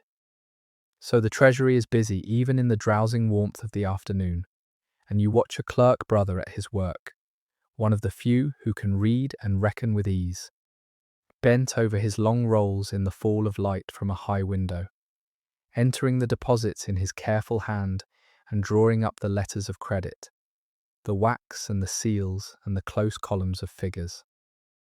The strong chests stand in a row along the wall, iron-bound, double-locked, the 2 keys to each held by 2 different officers of the place, so that no single man, however trusted, can ever open a chest alone. A wise old precaution, as old as money itself. The valuables of pilgrims lie here in safe keeping, jewels and plate, and the deeds to distant lands, left while their owners travel on, or fight, or simply wait. The wealth of kings has passed through rooms exactly like this one, for the crowns of Europe came in time to trust the temple with their treasure and even with their tangled debts. And a king setting out on crusade might leave his entire war chest in the order's keeping, and draw upon it in the field a year later and 1,000 miles away. The knights who keep all this own not a coin of it, nor a coin of their own besides, for they have sworn each penny away from their own names. And yet through their honest, locked, twice-keyed hands flows a steady river of gold that helps to move armies and to ransom captives and to raise the great cathedrals of the West, and the order grows rich upon it, immensely and famously rich. Upon the small charges and the vast trust, while every single brother within its walls stays as poor as the hour he first knelt at the door. There is a paradox sleeping in the heart of it that the wiser brethren feel, even when they have no words to lay upon it. The order was founded in poverty, and poverty is woven into the very name it bears. And yet, here it sits, brooding upon a treasure house that the kings of the world might envy. Each man within is poor, and the order itself is rich beyond reckoning. And in the long run of time, though no brother dozing in the heat of this afternoon could ever foresee it, that very richness, that fine-spun web of gold and credit and royal debt flung now across the entire Christian world, will one day draw upon the temple the envious and frightened eyes of a king of France, who owes the temple far more than he can ever hope to repay, and will be turned, gold into chains, into the very weapon that destroys them root and branch. But that ruin lies more than 100 years off, yet in a country far from this hot hill, and the men bent over the rolls in the high window light know nothing of it, and could not be made to believe it. They know only the day's accounts, the wax and the seal and the patient figures, the chests and the paired keys, the still honest work of keeping faith with other men's money in a world with very little faith left in it. The long afternoon wears slowly on, and the heat begins, at the last, to lift its heavy hand a little from the court, and with the first easing of it, the precinct stirs awake once more, and the immense gates, which stood half drowsing through the worst of the day, come properly to life again, because the order has not forgotten, will never be permitted to forget, the one reason it was first called into being. Before ever there were the bankers, before the huge estates and the rolling acres in the west, before the famous thundering charges of heavy horse that made the house's name ring like a struck bell through all the east, there was one plain and humble task. And it is the very task the first brothers swore their first rough vows to do: to guard the pilgrim on the road, to keep the long way safe for the humble and unarmed faithful who had crossed the entire turning world to come. Pray at the places where their God had walked. And that task is never finished, never done with, because the pilgrims never cease to come. A party of them arrives at the gate in the cooling light of the late afternoon, footsore and burned dark by the road, and you stand and watch the men receive them. They have come up from the coast, from the port of Jaffa, where the ships from the west put in, a long, hot climbing road of 2 days and more up through the bare hills. And it is the most dangerous stretch of the long pilgrimage, for the road from the sea up to the holy city runs through wild country, where robbers and raiders watch the narrow passes.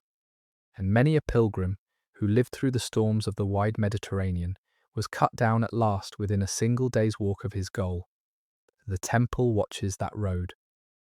They patrol it in armed parties, keep towers along its length, ride escort to the bands of the faithful as they toil up through the dangerous hills, and these dusty travellers, now at the gate, have come through it alive. And their faces show all of it, the deep exhaustion and the flooding relief, and breaking up slowly through both, as it dawns on them at last where their feet have finally brought them. The trembling joy of pilgrims who have reached, alive and whole, the place they dreamed of through each weary mile of the way. They are given water, the cool sweet water of the deep cisterns, and a shaded place to rest their burning feet, and direction for the holy places they have crossed the world to see lie close. Now, just over the way across the crowded city, the great church the brothers call, the sepulchre raised over the very tomb in which the body of Christ was laid, and the way to reach it, and the customs to keep there, and where a poor pilgrim with an empty purse may lodge and be fed.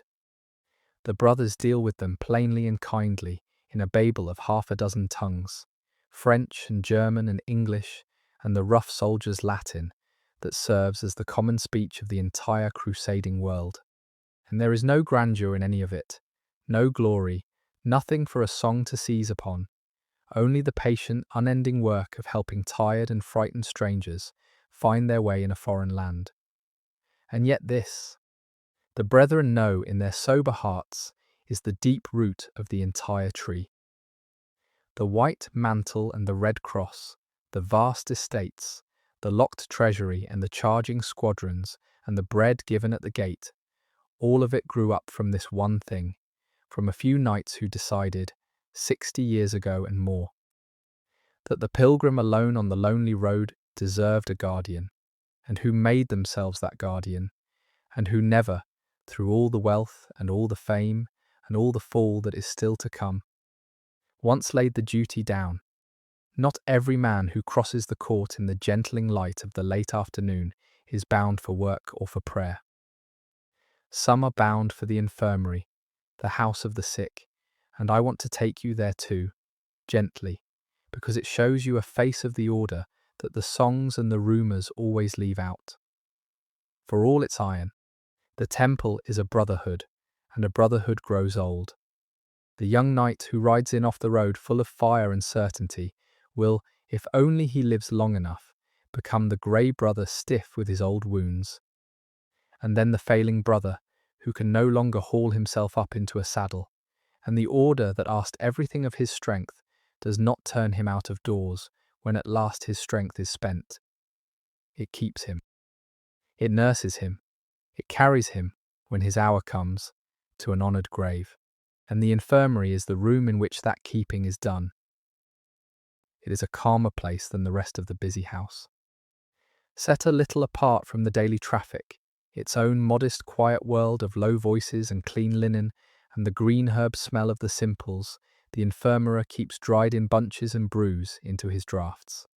Here the stern rule of the hard plank and the fasting board is set kindly aside, for the sick are given the soft palate and the strengthening meat that the hale are denied.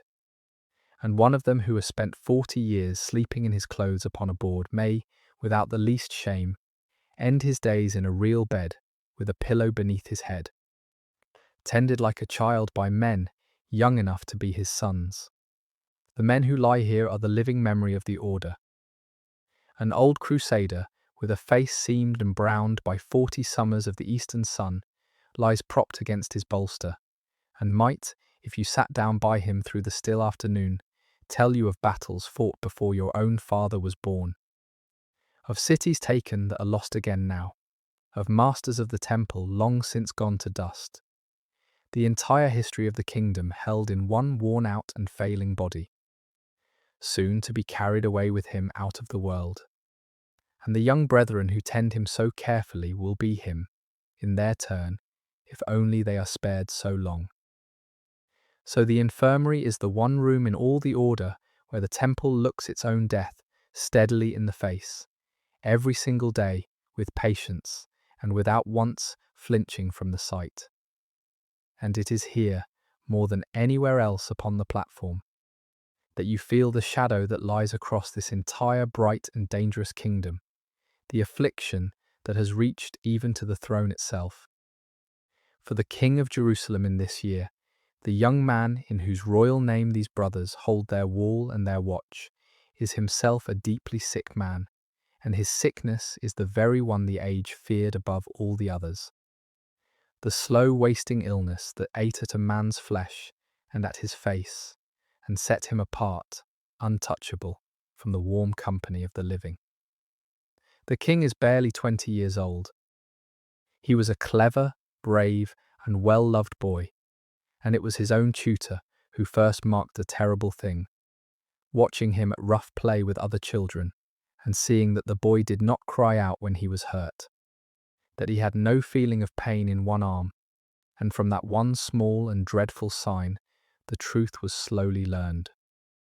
He came to his throne already marked by the disease, his face veiling itself little by little behind the ruin of it, and yet he has ruled and has ridden out to war when he could no longer stand unaided upon his own feet, and has held his quarrelsome and fracturing kingdom together by the sheer force of a failing will, and the hard-fighting men of the temple, who do not give their respect to any man cheaply, give it freely and fully to him. You will not see him close this afternoon or any afternoon, for a king does not come walking among the men, and a king so afflicted keeps a distance that the disease itself enforces upon him. But you may see him once from far off, perhaps borne in a curtained litter across some distant quarter of the city, or riding muffled and veiled with his small close guard about him. A figure glimpsed for a heartbeat and then gone. And the men who catch that distant sight of him fall quiet, and something passes across their weathered faces that is not quite pity and not quite awe, but holds a little of them both. For they know what it costs him, the boy behind the veil, to go on doing what he does. They know the loneliness of it, the body failing further with every passing year, while the sharp mind stays whole and watching within. The crown grown heavier by the season than the wasting hands can well bear to hold. And here in the infirmary, tending their own old and failing brothers with the same patient hands, they understand it perhaps better than any other men alive could. The kind of courage it takes simply to go on with the duty of the day while your own body quietly betrays you beneath you, which is a courage altogether different from the loud, bright courage of the charge, and rarer and harder. And the order, in its sober and unsentimental wisdom, honours it above the other. And because the infirmary is where the house's dead so often begin their last short journey, come with me now to the end of that journey, to the ground where the knights lie when their long service is at last complete. For the way a community treats its dead tells you, in the end, almost everything about how it treats its living. When a brother dies, in his bed in the infirmary, or out under the open sky on some far field, the order does not forget him or hurry him out of mind. It buries him with honour and with the full weight of its prayer, and it goes on praying for his soul long after the earth has closed. For the brethren believe, as all their age believed, that the dead are not gone beyond the reach of love, that the prayers of the living can lighten and shorten the soul's hard passage through the cleansing fires that lie beyond death. And so the living brothers pray on, season upon season, for the men who have gone ahead of them, naming them, remembering them, keeping faith with them across the very grave. Stand a while in the quiet of the burial ground as the light goes long and gold. There is no great show of grief here, no wild mourning. For the order holds that a man who has died in its service and its faith has not been lost but sent on ahead, has finished his watch and been relieved of it and gone home. And that to weep too loud over him would be almost to doubt the very promise he gave his entire life to serve. So the graves are plain, as everything in the order is plain, and the brethren stand bareheaded in the evening light, and commend their dead to God in the same grave, unhurried voices with which they sing the office. And then they turn and go back to the living house, and the work that is always waiting, and the dead brother takes his place in the long memory and the longer prayer of the temple. One more name carried forward. One more soldier of the watch stood down at the last, his arms hung up, his bed given to another, his soul commended into the keeping of the one Lord. He never owned a thing, but served with all of his given life. Standing in the burial ground in the failing light, with the names of the dead about you, you come round again, as a thinking man must, to the question that lies under everything you have seen this long day. The question a newcomer always reaches in the end. Why? Why would a man choose this? Why would a knight, born to land and to an ancient name, and to all the rough pleasures those things buy a man, a knight who might have had a wife and sons, and a hall of his own, and a soft warm bed, and his fill of meat and wine and hawking, give the entirety of it away, each coin and every comfort and each last hope of a family of his blood, to come to this hot far hill and rest on a board and eat beans in silence and scour the rust from another man's mail, and very likely die in the end on a foreign field with no son anywhere on earth to mourn him or carry his name. What in heaven or on earth brings a man to the white mantle? There is no single answer to it, because there was never any single man. They came from every corner of the West and out of each kind of life, and the reasons that drove them up this hill were as many as the men themselves. Some came for the plainest and the highest reason of all, a true and a burning faith, a love of God grown so fierce within them that nothing all the world could spread before them was able to match it or to tempt them from it. And to such a man the holy war seemed the very purest way that a fighting man could ever spend the one short life he had been given. His sword laid down at last in the one cause that could redeem the using of it. For these, the order was not a sacrifice at all, but a homecoming, the place their souls had been straining toward all their lives without a name for it. And they took the hard bed, and the fasting, and the endless obedience gladly, almost hungrily, as a starving man takes bread.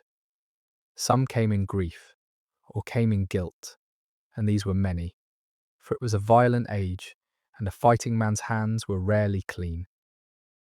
They were men who had done dark and bloody things in the world's endless petty wars, who had killed where they should not have killed and burned where they should not have burned, and who found, when the heat of their youth had cooled, that they could not live easy any longer with the weight of the memory, that the faces came back to them in the night. And these men saw in the order a kind of mercy, a way to take the one terrible skill they had, the skill of dealing death, and turn it at last toward God's own account, so that the very thing that had stained their souls might, in the holy war, become the thing that scoured them clean again. They came to wash, and the order let them try. Some came as younger sons, and these too were many. For it was the iron law of the age that the eldest son took the land and the name and all of the inheritance, and the second son and the third and the fourth were left with little but their blood and their training and an empty future. For such a man the world outside held no acre and no prospect, only a long dependence on a brother's grudging charity or a hired sword's short violent life. And to him the temple offered what almost nothing else in that age could: a place of true honour, a brotherhood that would never cast him out, a purpose larger than himself, a life that plainly and certainly mattered, bread and a bed, and a cause until the day he died. The order was full of such men, the landless well-born, and they made some of its steadiest brothers, for they had never had so much to give up as the eldest sons, and they knew the worth of what the order gave them in its place. And some, it must honestly be said, came for a season only, and meant from the first to go home again. For the order in its wisdom took married men, and men still bound to the world for a fixed term of years. Men, for a while, who served out their time within the rule, and gained the great spiritual reward. The age believed such service earned a soul, and then returned to their wives and their fields and their children. Soldiers of God for a year or two, as another man might be a soldier of his king for a season. They wore the cross while they wore it and laid it down again when their term was run.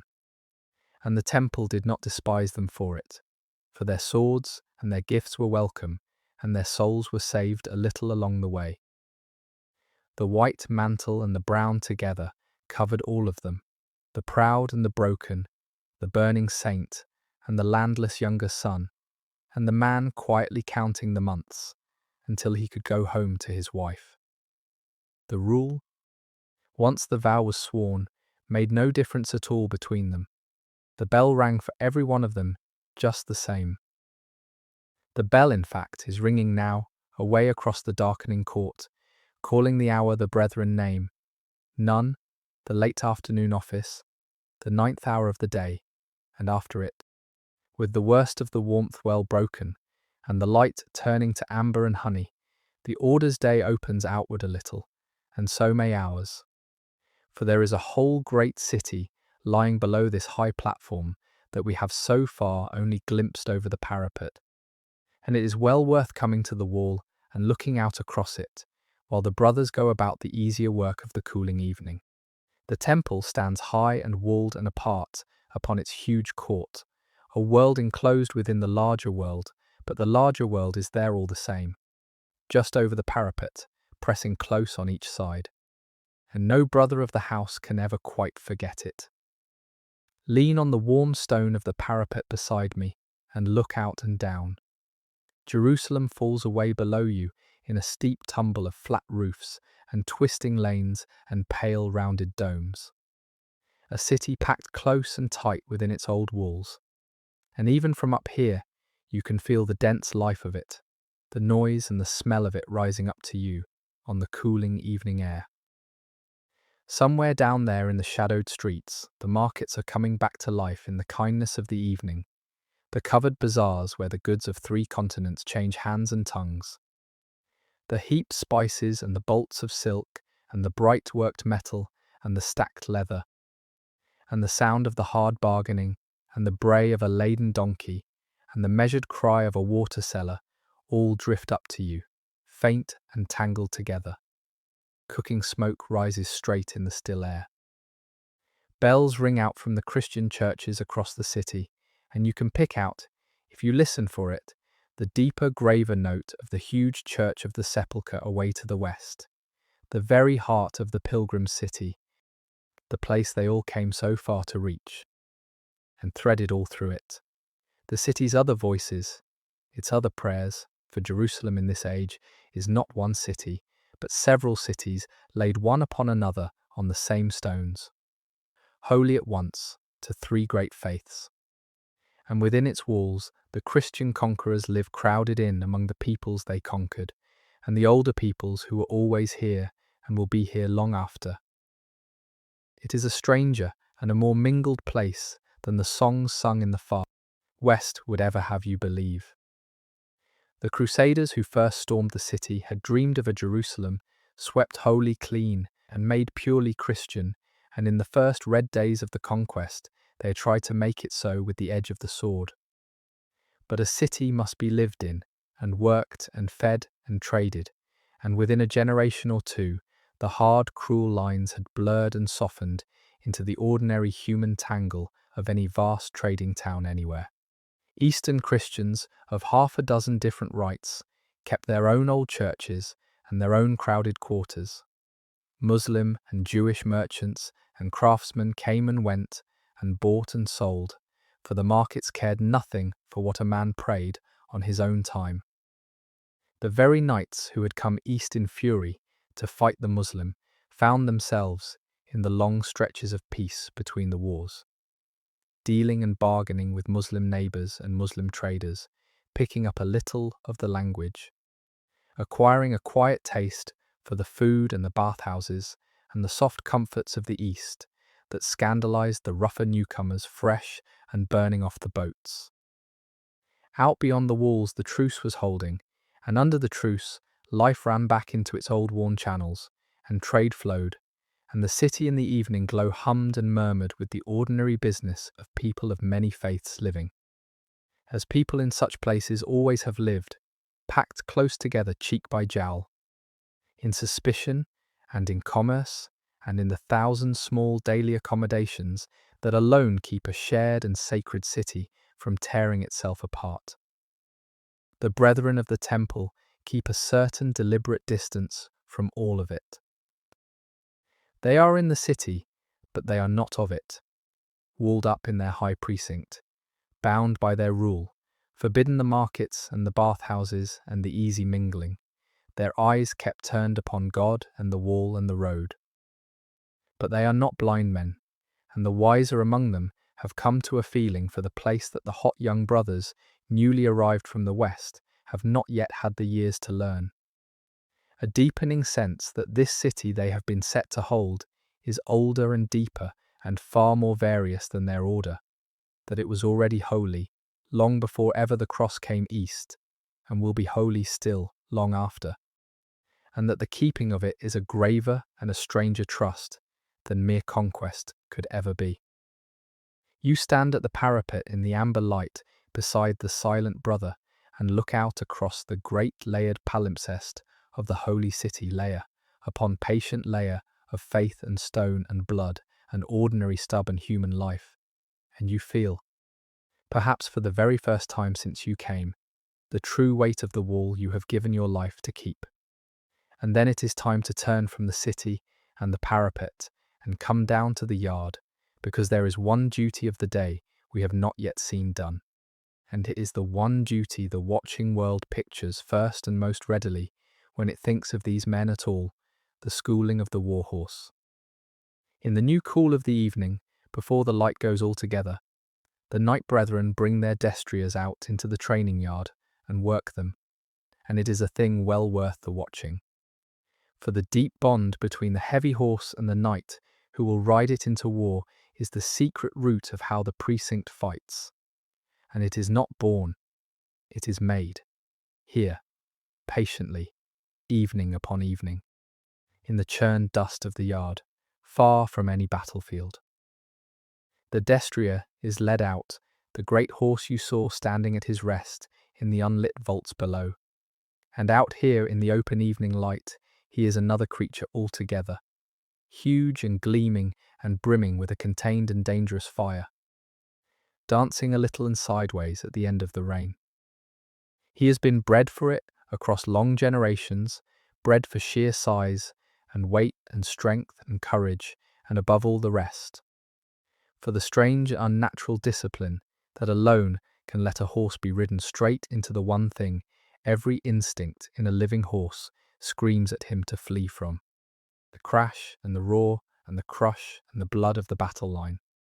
That discipline is not in him at his birth. It is put into him here by the rider through endless patient repetition. And you stand at the rail and watch a knight school his mount in the lengthening shadows. They walk and they halt and they turn and they halt again. The horse learning to answer the lightest shift of the man's weight in the saddle and the touch of his leg against its flank. Because in the press and chaos of a real fight, the knight's two hands will be full and overfull, with lance and shield and rein all at once, and the great horse must do the most of its work from the rider's body alone, almost from his very thought. They drill the tight turns, they drill the sudden dead halt, out of a thundering gallop, they drill above everything. The one thing the order is most feared for across the entire East. The charge held close and tight together, knee pressed to armoured knee. A moving wall of heavy horse advancing as a single living body. For a single Templar charging out alone is a dead man within the minute, while a whole squadron charging home as one welded mass is very nearly the most terrible thing the age can field upon a battlefield. None of that fearful unity comes easily or comes free. It comes out of the dust of this quiet evening yard, out of the 1,000 patient repetitions, out of the long, slow building of trust between the man and the animal, until each can all but feel the other's mind, and the two move at last as one single will. The glory the songs all sing of happens in a few wild and bloody minutes upon some distant field. The unglamorous work that alone makes that glory so much as possible happens here. In the gold and quiet of the evening, unwatched by anyone, the knight and his great horse turning and turning and turning again in the dust, until the habit is woven down into the bone of them both. There is one more thing to understand about how these men fight before we let the day go down, and it hangs, when there is no wind, from a staff near the marshal's quarters, and it is the visible soul of the entire order in the field. It is the banner. The knights call it by an old word that means, near enough, the fair and noble standard. And it is unlike the gaudy blazoned banners of the worldly knights, for it is plain as everything of the order is plain, divided simply into black above and white below, the one colour set over the other, two halves and no more. No lion, no eagle, no boast. And in that bare division of black and white, the men read their entire creed. The pale half, they say, is for the friends of God, the knights themselves, fair and clean toward their own. Black for the enemies of the faith, dark and terrible toward those they ride against. Two faces again, the gentle and the grim, the very doubleness that runs through all of this strange life, caught and flown upon a single piece of cloth. But the banner is far more than a sign painted with a meaning. In the press and the dust and the deafening confusion of a battle, where a man can see almost nothing past the man beside him and hear almost nothing over the din, the banner is the one fixed point, the heart and the anchor of all the formation, and the rule that governs it in the field is among the strictest. The order keeps. The marshal, or one of them appointed under him, carries it aloft, and a guard of brothers rides close about it, whose one charge is to keep it flying, whatever befalls. For so long as the order's standard stands up above the dust and the slaughter, each Templar on that field knows where his men are and where he must rally, and that the fight is not yet lost. And so the rule binds every brother with iron bonds to that flying cloth. A Templar may not leave the field, may not turn his horse for the rear, may not so much as think of flight, while the banner of the temple still stands. He may fall back fighting toward it. He may rally to it, but to abandon it, to flee while it yet flew, was among the blackest shames a brother could bring upon himself, punished without mercy, for it struck at the very thing that made the order terrible: the absolute and unbreakable cohesion of men who would not run, who could not run, who were bound each and all to the standards so tightly that the whole squadron would sooner die together to a man than break apart and save itself in scattered flight. Therein lies the deepest secret of the dread the order inspires across the East. It is not that the individual Templar is a better swordsman than other knights, though many of them are. It is that he will not break other men, however brave, have somewhere within them a final point at which the body's animal terror overmasters the will, and they turn and run to save their lives. And a battle is most often lost, not in the killing, but in that moment of breaking, when one man runs and then another, and then the line dissolves into fleeing prey. The Templar has had that breaking point trained and drilled and prayed clean out of him. He has sworn before God not to run. He has watched his brothers swear. He has drilled the close formation in the evening yard 1,000 times, until holding it is more natural to him than flight. And he rides into the fight knowing that the knights to his left and his right have made the same vow and undergone the same training, and will no more break than he will. So that the entire body of them becomes a thing that does not flee, a wall that comes on and will not be turned. And there are few sights on any field of that age more apt to loosen the courage of the men who must stand against it. That standard flies above them, and while it flies, they do not run. But all of that, the banner and the charge and the unbreaking wall, belongs to the loud, bright world of the battlefield. And the battlefield this evening is far away beyond the river, held off for a while, yet by the fragile truce. And here upon the platform the light is softening, and the day is turning at last toward its rest. When the horses have been walked cool and rubbed down, and led away again into the gloom of the vaults below, the light over Jerusalem begins its long and lovely evening change, and the bell rings the hour they name Vespers. The prayer of the evening, and the entire tired house turns once more toward the church, and this, of all the 7 offices of the day, is perhaps the loveliest of them all to stand within. For the heat is wholly gone now. The blank white fire of the noon has burned itself out and away, and in its place a deep and gentle gold light lies long and level across the platform, the glow of the sun going down at last behind the western hills, and it gilds each single thing it touches. Come out onto the court with me one last time before the dark comes down, and see what the evening does to the great dome across the way. All the day it has shone, but at noon it shone with a hard and blinding glare, like the sun itself, too fierce to rest the eye upon. Now, with the low sun striking it level and full from the west, it turns into something altogether softer and richer and more wonderful, a deep and burning gold, the very colour of honey held up against a flame. And all the vast swelling curve of it seems to glow from somewhere within, as though it had been drinking in the light of the long day and were giving it all slowly back now into the cooling evening air. The blue tiles of its high drum darken toward the dusk. The cross the Crusaders set upon its summit catches and holds a last bright point of fire. And the lengthening shadows of the cypress trees stretch right across the breadth of the court, and the swallows come out again into the cooling sky and wheel and cut and call above the stone, and the stone itself, that flung the heat back so cruelly at noon, gives off now a gentle remembered warmth into the dusk, the held heat of the entire day released at last. So that to walk slowly across the court in the falling light is to pass through pockets of warm air and cool, the vast hill breathing quietly out around you as the day lets go. The brothers come to Vespers tired and unhurried, the long day's labour behind them now, and the psalms of the evening carry a different weight in them from the psalms sung at the dawn.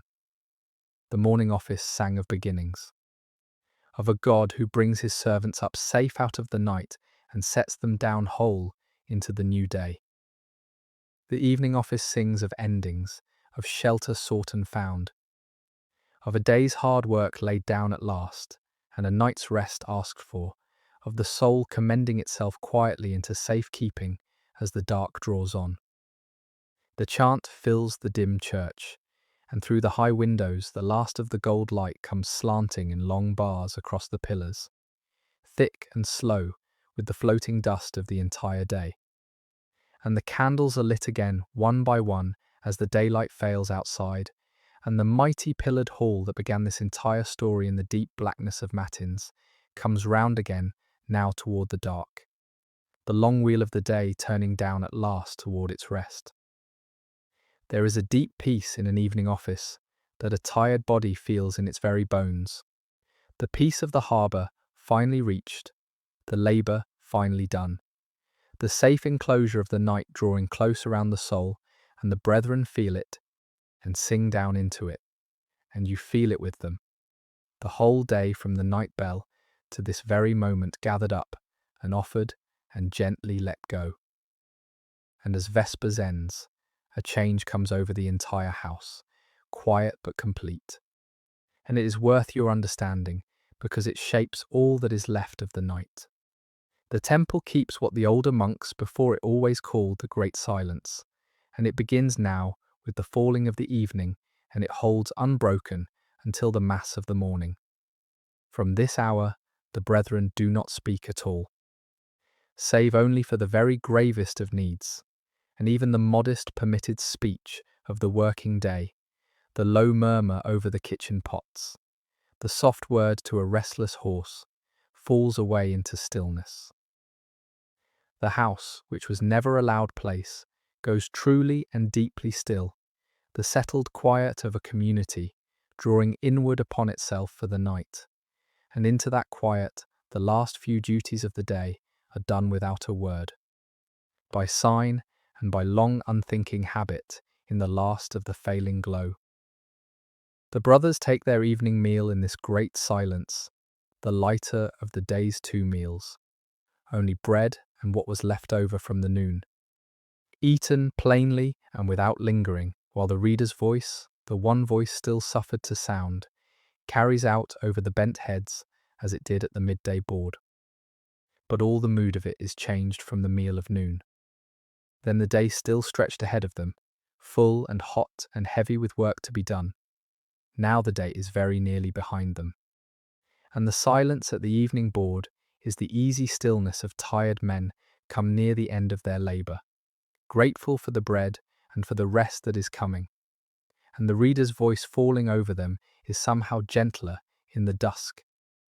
The holy words less a lesson now than a kind of blessing laid upon the closing day. The cut wine goes quietly round a final time. The signs pass, hand to hand, slower and fewer now. And when the grace is said over the empty board, they rise into a house already half given over to the night, the lamps lit along the passages, the shadows grown long, the great silence lying over the entirety of it like a cool hand laid softly upon a fevered brow. There is one office left, the last of the 7, the one they name Compline, the completing prayer. The prayer that is said at the very threshold of sleep, and it is the tenderest of them all. The men gather in the dim and candle-lit church for the last time that day, and the chant of Compline is the chant of trust and of letting go. The old worn psalms that ask God to keep his servants safe through the perils and the terrors of the dark, to guard them while they slumber, to bring them up whole again into the morning. And woven into the very close of the order's day, there is a small custom, the night's keep, that is older than the order itself, and gentler than all its iron. A last shared cup of wine, watered as ever it is, passed quietly from hand to hand among the brethren, before they go to their sleep, a quiet and companionable thing. The loving cup of a hard brotherhood, saying its good night to itself in the dark. The cup goes round the circle, each man drinks a little of it, and passes it on to the next. No word at all is spoken, for the great silence holds them now, but the passing of the cup speaks well enough for them, the day's last small act of fellowship. The 100 men who labour and quarrel and pray and grow old together, sharing one last draught between them, before the gloom takes each of them down into his own separate rest. And then the very last thing of the entire day. Before they seek their cots, the one thing the order never once omits, whatever else the day has held or cost. The horses are checked a final time. One brother goes down with a shielded lamp into the warm dark of the vaults to walk slowly along the lines of the stalls, to see that every animal is settled and watered and sound, that no horse has cast itself in its stall or fallen sick in the hours since the last watching, because the life of the temple hangs upon its horses, and the order will not lie down to its own rest until they are seen to and safe. The lamp moves slowly down the lines, and the immense beasts shift and blow softly and are still, and the man climbs back up at last into the night air satisfied, and the warm dark closes over the horses behind him. And up above, where the precinct meets the open night, the watch is set. The day is fully ended now. The house is silent and unlit. The lamps burn low along the empty passages, and over the entire sleeping brotherhood and the settled horses and the huge golden dome, gone black now and quiet against the stars. One single duty alone stays awake through the hours of the gloom, the oldest of them all and the simplest, the watch upon the wall. Come up onto the wall then, in the deep of the night, and stand the watch a while, for it is the oldest duty of all and the quietest. And there is no better place to let a long day finally come to rest. The lone sentry walks the rampart slowly, or stands at the parapet looking out, and the entire sleeping world is laid below and around him. The city falls away into shadow, the lamps of it nearly all gone out now, only here and there a single point of light where someone keeps a late vigil of their own. The sick, the grieving, the woman at her spinning, the scholar at his book. Above, the sky of the east is thick and crowded with stars, more and brighter than the soft skies of the north ever show, all the great wheel of them turning very slowly over the rooftops. And a man who stands and watches them long enough can almost feel the ground itself turning quietly beneath his feet, carrying the whole sleeping city on toward the morning. It is not a fearful guard tonight, and that is worth the saying. For the truce holds, and a held truce lies over a frontier like a deep snow, muffling everything, and the land beyond the walls is hushed. The watchman is not straining into the dark for the glint of an enemy's spear. He is only keeping faith, keeping the form of the watch as it is always kept, in war and in peace alike, because the house does not learn to be ready by being ready only when danger is near. The sounds that come up to him are the ordinary sounds of a city asleep, a dog barking somewhere far off and then falling quiet, the cry of a child hushed again, the wind moving in the cypress trees along the wall, the soft settling noises of an old building easing in the cool after the warmth of the day. Now and then, faint and far, a voice carries up from the dark streets, a watchman of the city calling the hour, a reveller late abroad, a muezzin's distant night devotion, and under it all the vast silence of the sleeping land, stretching away east toward the river and the desert beyond. And as his measured eye sweeps the sleeping city before it turns outward to the unlit land, it passes over another great house among the huddled roofs, not far from the nave of the sepulchre.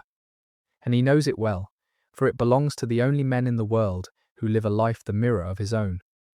They are the brothers of the hospital, the Knights of St. John, and they are at once the order's nearest kin and its oldest rivals. They began, even before the temple did, as a simple hospital in this very city, founded to take in the sick and the poor and the broken pilgrim, and that is still, for all that they too have taken up the sword and ride now in their own black mantles to the wars, their first and deepest work. While the temple was founded to guard the pilgrim on the road, The hospital was founded to heal him at the end of it, and the two orders have grown up side by side in the holy city, the shield and the bandage, the sword and the cup of broth, the two halves of what the crusade told itself it was, the protecting and the caring. The great hospital of St. John is a wonder of its own, and even a Templar, who will not easily praise a rival, knows it. Under its long roofs lie the sick of the city and the worn-out pilgrims by the hundreds, more than 1,000 of them when the season is full, tended in rows, fed, washed, physicked, and what is most remarkable of all, in that hard age, tended with a tenderness that the brethren of the hospital have made into a kind of holy rule, for they call the sick in their care, in a phrase that turns the world upside down, their lords. Our lords the sick. The beggar dying of fever, the pilgrim broken on the road, the poor wretch no one else in the world would touch, is treated within those walls as though he were a great lord come to be served. Given the white bread and the clean linen and the patient care, because in him, the brothers hold, Christ himself is served. It is a different holiness from the temples, gentler, turned toward the broken rather than the enemy. And there is a rivalry between the two orders that can run sharp over land and gifts and precedence, the way it always will, between two proud houses doing kindred work. But on a still night, looking across the dark roofs toward the long sleeping wards, where the lamps still burn over the lords the sick, the watchman feels something nearer to kinship than to rivalry. A recognition that the men under that distant roof have given up the same things he gave up, for the same Lord, by another road, and that the city is held, such as it is held, by the two of them together. The sword and the cup, the watcher and the healer, each keeping his own kind of vigil through the same gloom. He on watch lets his eyes go out across all of it. The dark city, the darker hills, the faint pale line where the land at last meets the lower stars, and his mind goes out with them, the way a watching man's mind always will in the small hours, eastward, beyond the river, to the one huge fact that lies behind all of his life here, and the reason the watch is kept at all. For out there in the night, 2 days' ride and more away, in his cities of Damascus and Cairo, the great Lord of the Muslims is gathering his strength. The brethren know his name well, and they speak it with a wary respect they give to few Christian princes, for they have measured him on the field and found him formidable. He is a Kurdish soldier, risen to be Sultan of Egypt and of Syria both, a man who has done what no Muslim lord had managed in all the years of the kingdom, drawn the divided powers of the East together under his one hand, and ringed the Christian states about on each side, patient, devout, and deep. And they know, none better, that the truce now holding is only a breath drawn between exertions. It was made in this very year, the truce, arranged by rulers worn down on both sides and glad of a pause, and it is meant to hold 2 years, no more, and a wise man does not build his house upon it. For the kingdom it shields is not the strong young realm, it was a generation ago. It is ruled by a dying boy whose lords already eye one another, and the throne behind his back. Divided into factions that mistrust and undercut one another, even as the danger grows, so that the gravest threat to the Christian East may lie not beyond the river at all, but within its own quarrelling councils. The knights see it, the cracks running through the kingdom, they are sworn to hold, and it troubles the older ones in their private hours more than any enemy does, for an enemy a soldier understands. But a house divided against itself is a thing no charge can mend, and so they know, none better, that when the truce ends, as end it must, the storm that has been gathering all this while will at last break upon them. And yet there is no terror in the thought tonight. Only the slow, sober watchfulness of men who have known their enemy a long time. The brethren do not hate him simply, the Lord beyond the river, however hard they mean to fight him. They have heard the tales that cross the lines, as tales always do, of his generosity to fallen foes, of his word kept, of his care for the poor of his own people.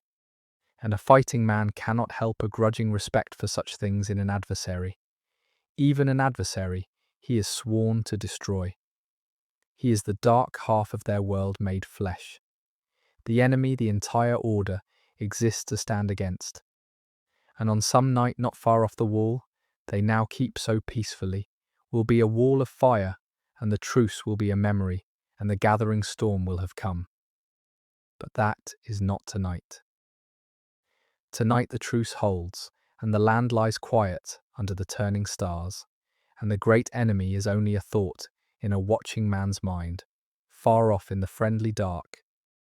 And the man on the wall commends the knight and the kingdom, and the sleeping brothers behind him into the keeping of God, and walks on along the rampart, and keeps the watch, and his unhurried gaze, coming back from the dark eastern hills, crosses the rooftops of the sleeping city, and comes to rest, as it always does in the end, on one place among them all, away to the west, where, even in the gloom, the bulk of a mighty church stands up above the huddled roofs.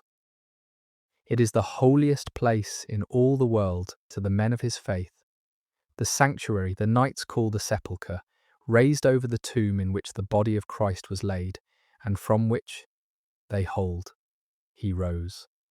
The very heart and reason of the entire crusade, the goal toward which every pilgrim on each weary road was always walking. The men do not tend that church themselves, for it has its own canons and its own patriarch to guard it, but it lies at the centre of everything they are, and within it is kept the one possession that all the kingdom holds more precious than gold or city or king. For there, in the great basilica across the shadowed city, is kept the relic of the true cross, a fragment only of old dark wood, set and bound in gold. And yet to the men of this age there is nothing on earth to set beside it, for they believe it to be a piece of the very cross on which their God was put to death. Found buried on this hill by the mother of an emperor near 1,000 years before, hidden and lost and found again, and now the immense treasure and talisman of the kingdom. In times of gravest danger, it is taken up out of the church and carried at the very head of the army into battle, borne high before the host. And the men who march behind it march in the certainty that they go to war under the sign of their salvation, with God's own cross going before them. It has gone out so many times in the years since it was found, and so many times come safely home again, that the men of the kingdom can no longer imagine it otherwise, can no longer imagine a field on which the holy wood might be carried out and not carried back. It is simply theirs, the huge unlosable treasure, the one certainty beneath all the others, and a man would as soon doubt the sunrise as doubt that the cross would always be there in its church across the city waiting to go before them when the need came. The man on the wall cannot see the relic from where he stands, only the dark shape of the chapel that holds it. But he knows it is there, a few streets away in the sleeping city. And the knowing is a kind of anchor to him in the night, the still holy centre about which his entire dangerous life is ordered, the thing behind the wall, behind the watch. He looks a moment toward the unlit church and bows his head and walks on.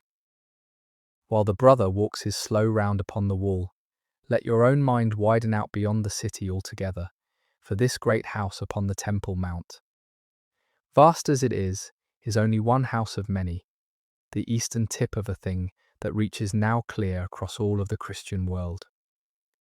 It is easy, lying here in Jerusalem, to think the order is the precinct, and the precinct the order. It is not. Behind this one frontier outpost, feeding it and arming it and sending it men, stretches a web of the temple's houses spread over every kingdom of the West. A vast, quiet engine of farms and mills and churches and manors, and without that engine turning ceaselessly far away, The white mantles on this wall could not stand here for a single season. For war in the east is ruinously costly, the horses and the arms and the ships and the food, and the kingdom itself is small and poor and forever short of men, and the gold that pays for all of it is raised. In the main, not here but there, in the green well-watered lands of France and England and Spain and the German countries, where the order holds estate upon estate, given over the years by the pious and the dying. Lords who could not themselves take the cross, and so gave their lands to the order that fought in their stead, that the gift might stand as a prayer and a penance both. On those distant manors, the order's brothers live a life that would scarce be recognized here, not soldiers at all, but farmers and shepherds and men of business, growing the wheat and raising the wool and pressing the wine, gathering the rents, keeping the accounts, and shipping the profit of it all, year upon year, east across the sea, to pay for the war. A bale of English wool clipped from the backs of sheep on a wet northern hillside becomes, by the long alchemy of the order, a sack of grain in a Jerusalem store, a new shoe on a destrier's hoof, a length of mail scoured bright against the day of battle. The brother on the wall stands at the far thin end of a line that runs back across all of Christendom to a sheepfold he will never see, and the line holds him up. And the houses of the West are not only farms and counting rooms, they are also the order's memory and its seed, for it is there, in those quiet preceptories, that new brothers are most often received and trained before ever they come east, and there that the old and the maimed are sent home at last to end their days in peace, away from the frontier, and there, in the round churches the temple loves to build, that the dead are buried and prayed for. The order raises its churches round, many of them in deliberate memory of that vast round church across the city, the sepulchre, so that a brother kneeling in a circular chapel in the cold rain of England or France is set, by the very shape of the stone about him, within an echo of the holiest place on earth, the place he has given his life to defend, though he may never in his life set eyes upon it. All the vast order, east and west, frontier and farm, is bound together so by the gold that flows one way and the men and the prayer that flow the other, by the shared rule and the shared cross and the shared circular stone, into one body stretched across half the world, of which this wall, this watch, this sleeping house upon the hill, is the sharpest and most exposed point, the very tip of the spear. The watchman knows little of the high arithmetic of all this, the rents and the wool sacks and the ships. But he knows the deeper truth of it in his own body, on this still night, for his own mind, in the small hours, goes back along that same long line to the west, to the only part of it he ever truly knew. The home he came from and gave up. Every brother on this wall came from somewhere. Each had once a country, a family, a name that meant something in some particular valley or town, a mother, perhaps brethren and sisters. The entire dense web of belonging that a man is born into and mostly never thinks to question until he cuts himself free of it. And cut himself free. He did, the day he knelt and swore, for the vows he took severed him from all of it as cleanly as a sword. He owns nothing now. So there is no inheritance to go home for. He will have no children, so his own line ends in him, here, on this wall, under these foreign stars, and even the ties that remain, to the mother still living, the brother still farming the old land, are held now at the order's length, for he may not so much as receive their letters unread. That is the rule, and it falls hard, and there is no use pretending otherwise. A letter comes for a man, carried at great trouble across the sea, and it is not given into his hands. It is taken first to the commander, and read, and only then. If it holds nothing the order judges harmful to his peace or his vow, passed on to him, often long after the writing of it, the news in it gone stale, a birth become an infancy, an illness become a grave. The order does this not from cruelty, but from a hard wisdom, knowing that the pull of home is the strongest pull there is, and that a man who keeps one foot in his old life will never give his whole self to the new one, and that mercy here lies in the clean cut rather than the slow bleed. But hard it remains. And on a night like this, on the wall in the great quiet, more than one brother has stood and looked west across the dark sea. He can only imagine and thought of a face he will not see again, this side of heaven. A mother grown old without him, a home that has learned to do without him, the warm, vanished world he set down at the door, and felt the full weight of what he gave, and then turned and squared his shoulders, and kept the watch. For that, too, is part of the bargain. They told him at the door it would be so. When you would go home, they said, you will be made to stay. He stays. The line runs back across the world to a hearth that is closed to him now, and he holds the far end of it, awake on the wall, while the kingdom sleeps.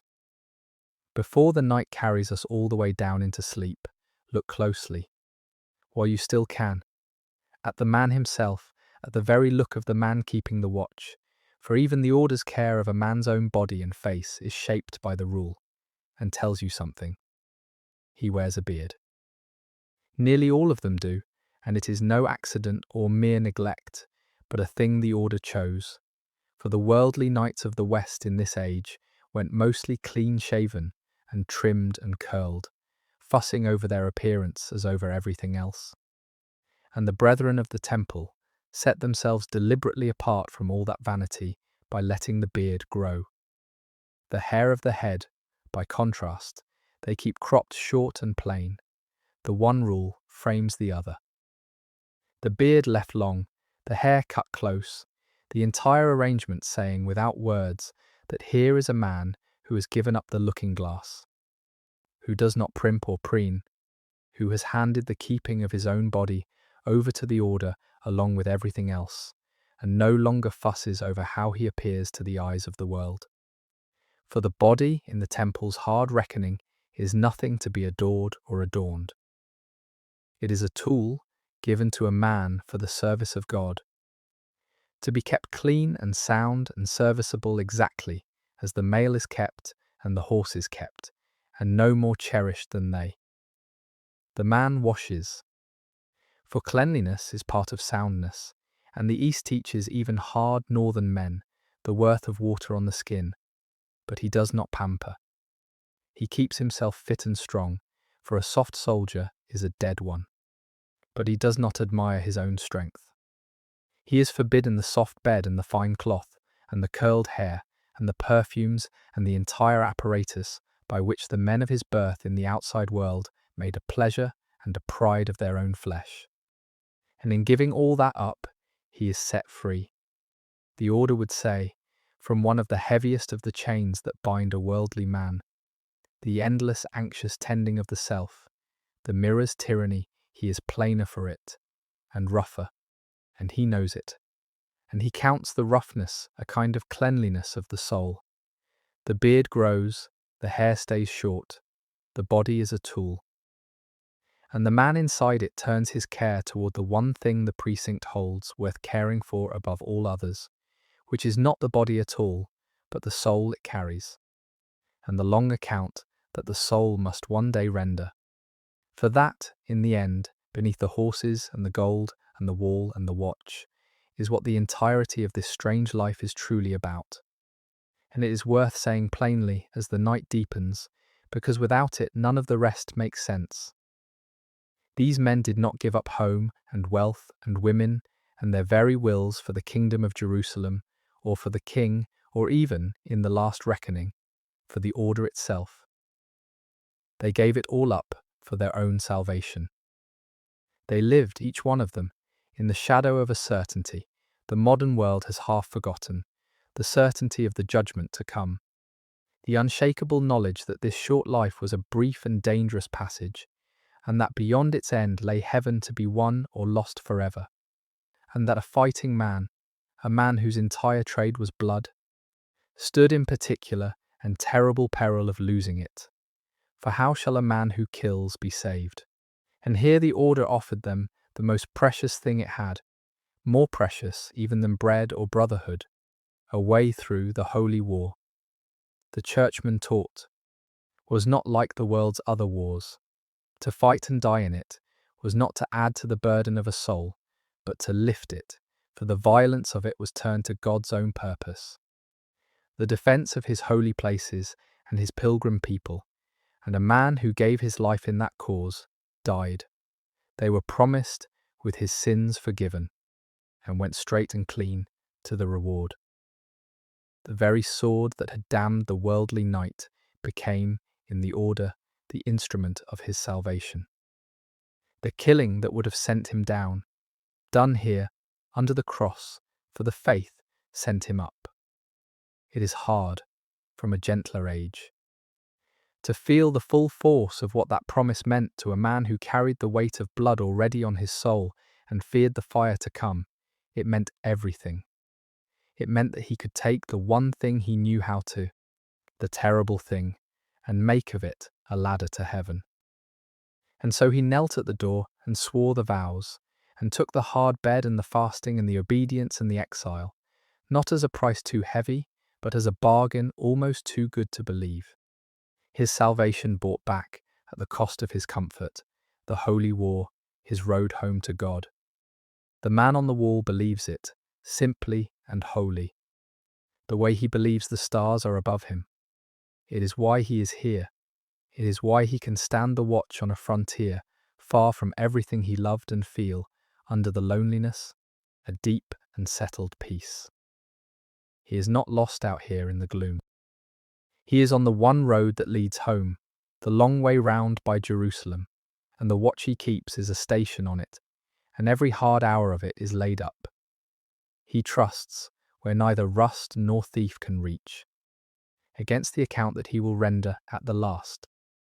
You might think, hearing all this, of bells and offices and fasting, and the same plain round worn smooth day after day, that the temple's life was one unbroken sameness.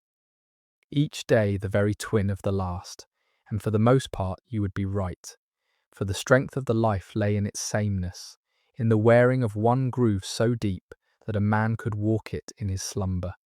But it was not wholly without seasons, and as he keeps his watch, the turning of the year is somewhere in his mind too. The great feasts coming round, the high days that break the sameness and light it up.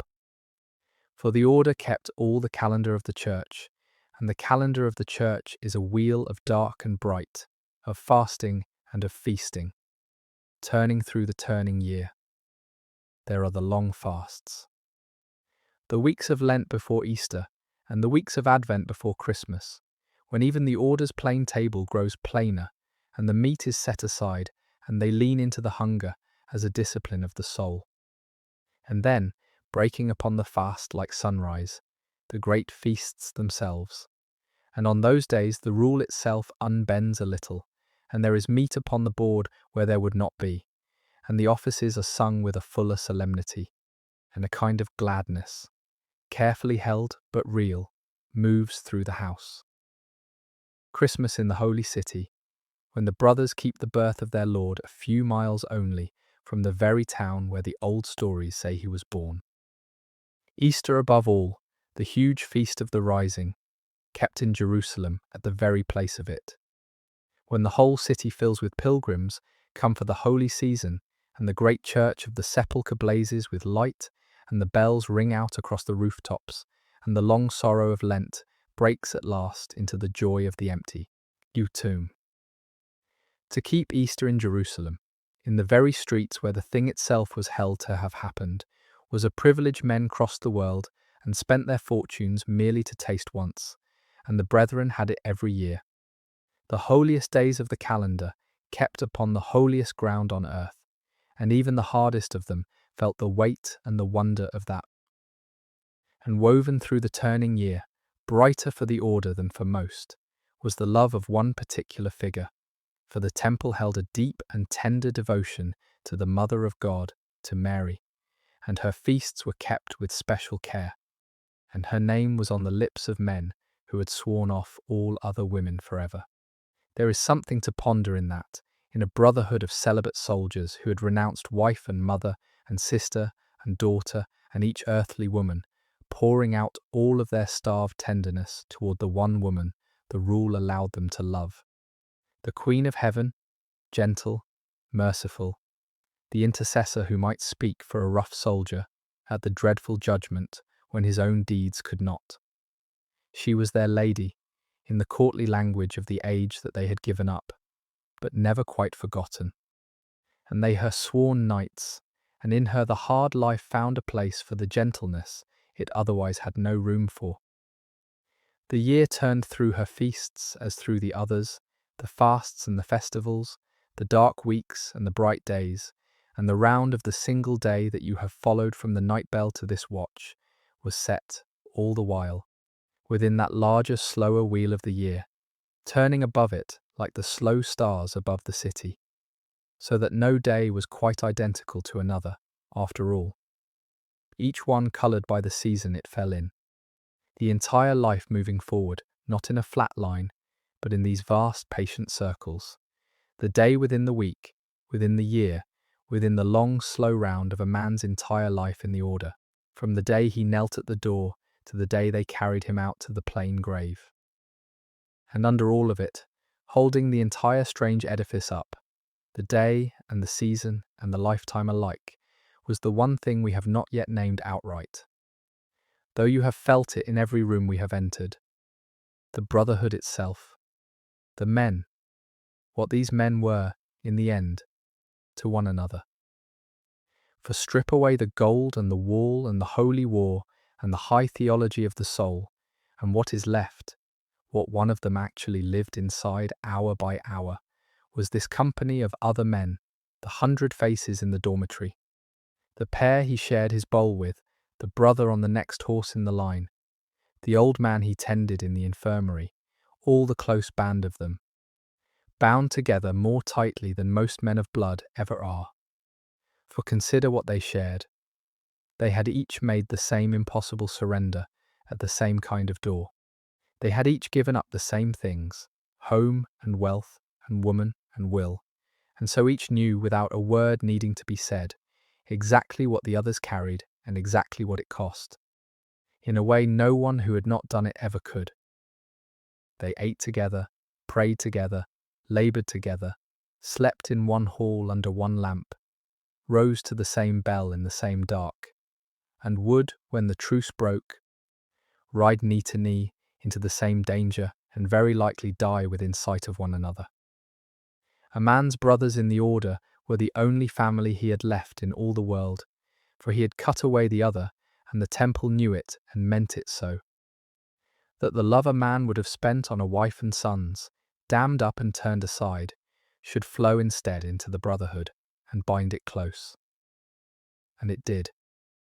Beneath the hush and the discipline and the rough plain manners there ran, in a good house, a deep and unspoken affection, the love of men who have given up everything else and have only each other and the cause left to love. A friendship forged in shared sacrifice and shared danger and the shared years, all the stronger for being so seldom spoken. He on the wall keeps his lonely watch, but he is not truly alone, and he knows it.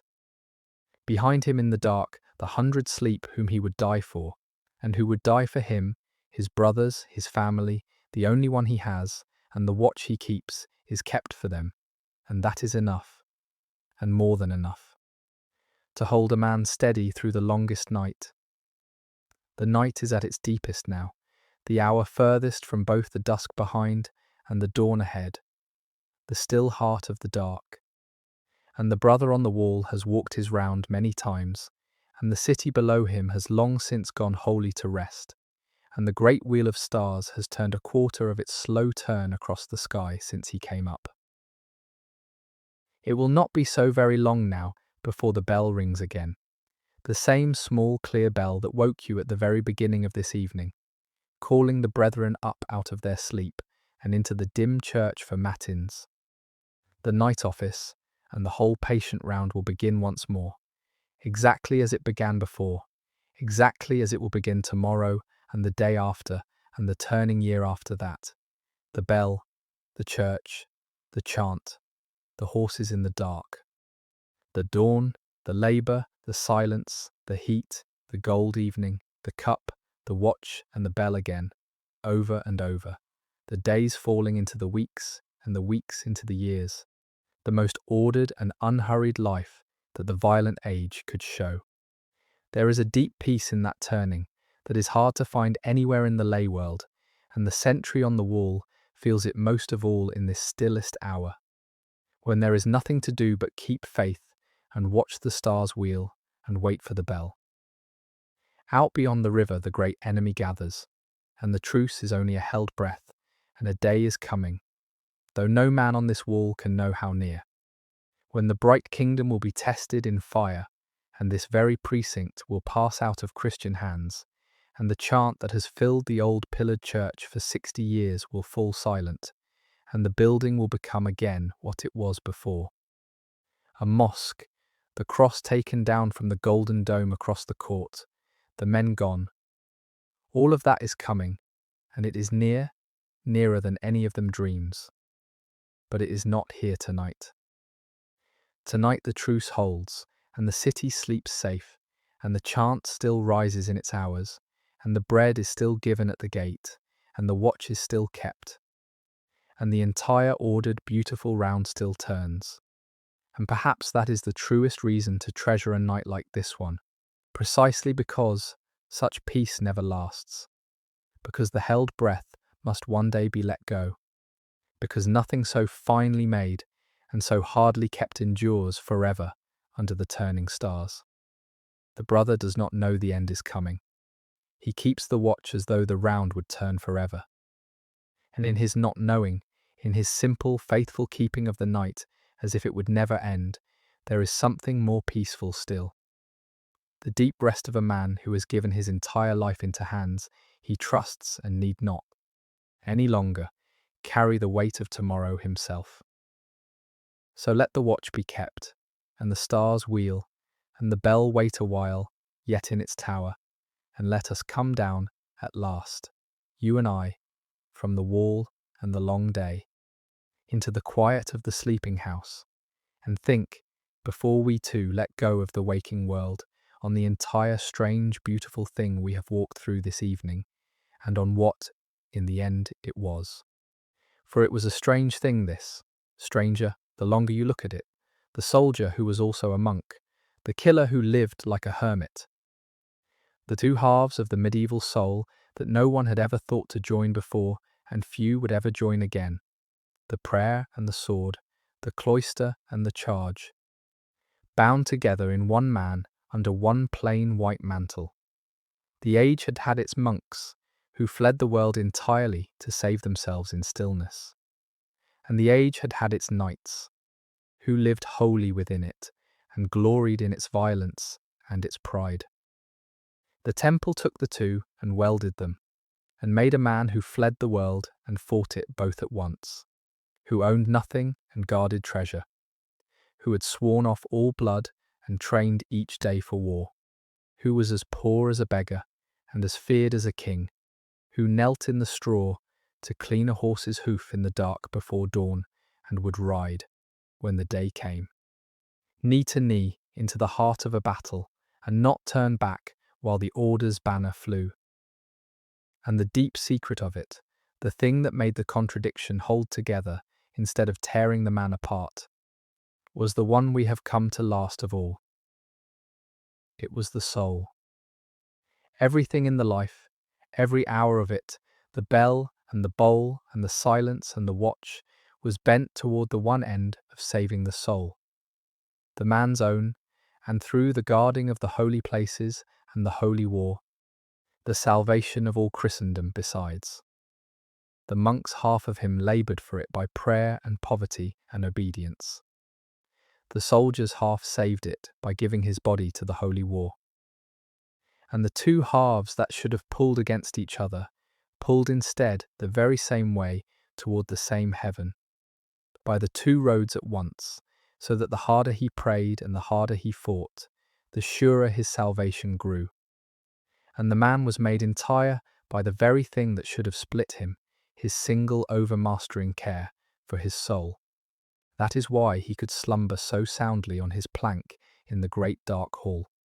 Not because the life was easy, for it was the hardest life the age could offer a man, but because it was, to him, all of a piece, each hard hour of it pointing the one way, home.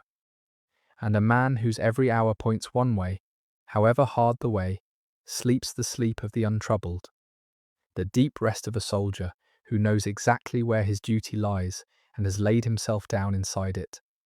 And so, let us lay ourselves down now, with him, with all of them, in the last of the dark before the bell.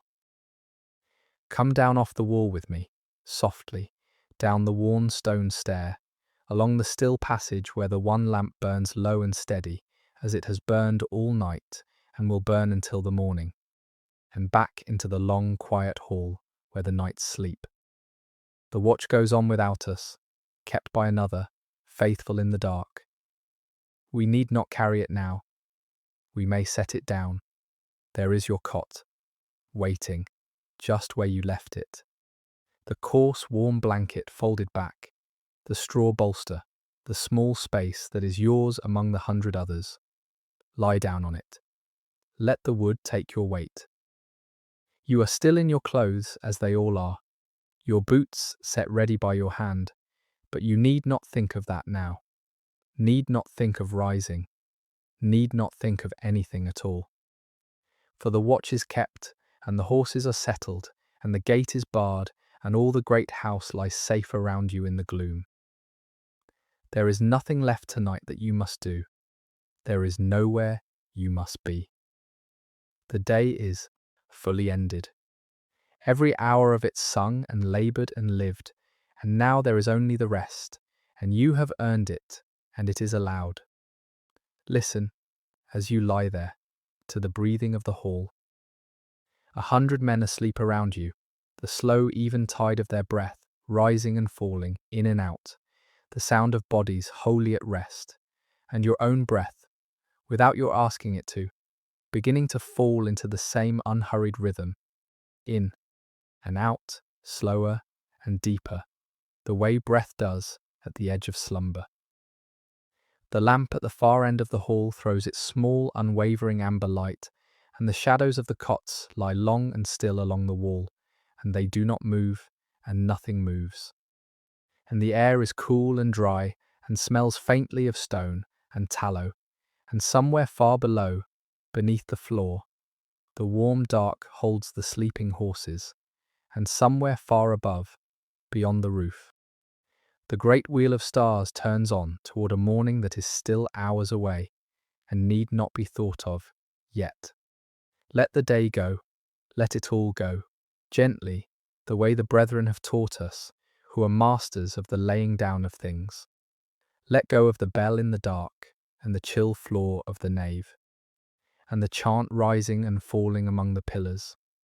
Let go of the gold dome, catching the first light, and the white mantle heavy on your shoulders, and the kneeling in the straw, with the smell of hay and the warm breath of the horses. Let go of the silent meal and the passing signs, and the one-voice reading of the cool, deep water in the dark cistern, of the bread given into the reaching hands at the gate. Let go of the heat of noon held off by the thick old walls, of the long gold evening and the dome turned to honey, of the cup passed quietly from hand to hand. Let go even of the watch on the wall and the unlit land beyond the river and the far holy church across the sleeping city.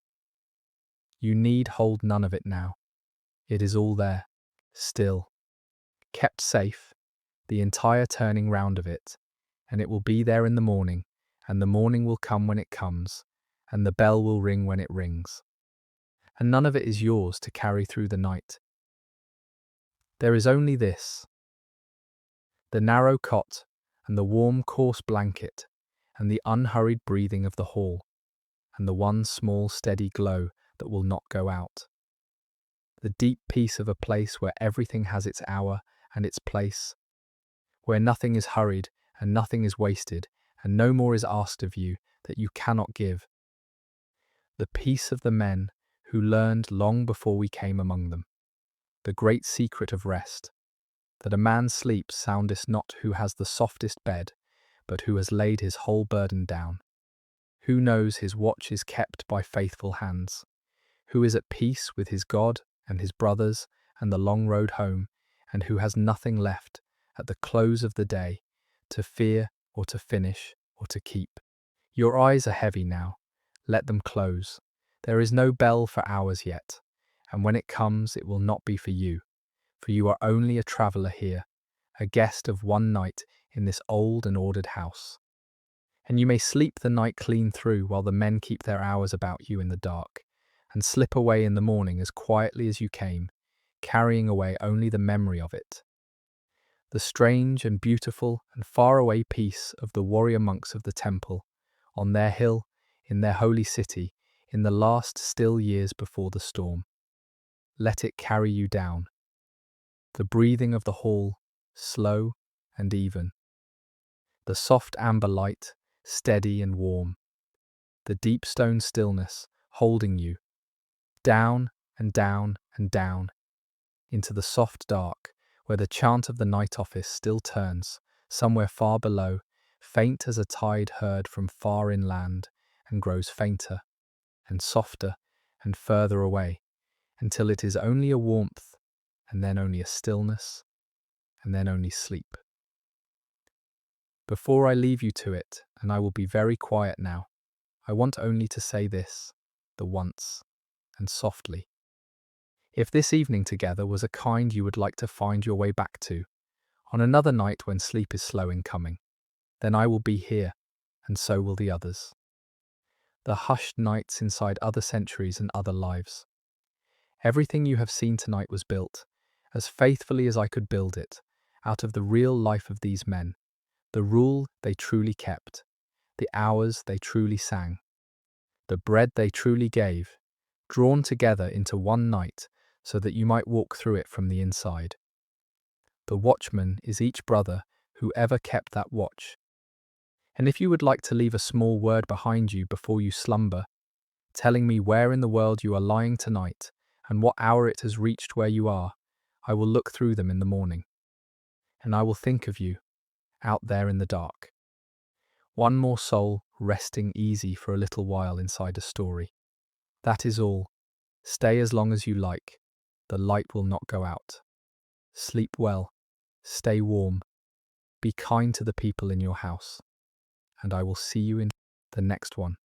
Good night.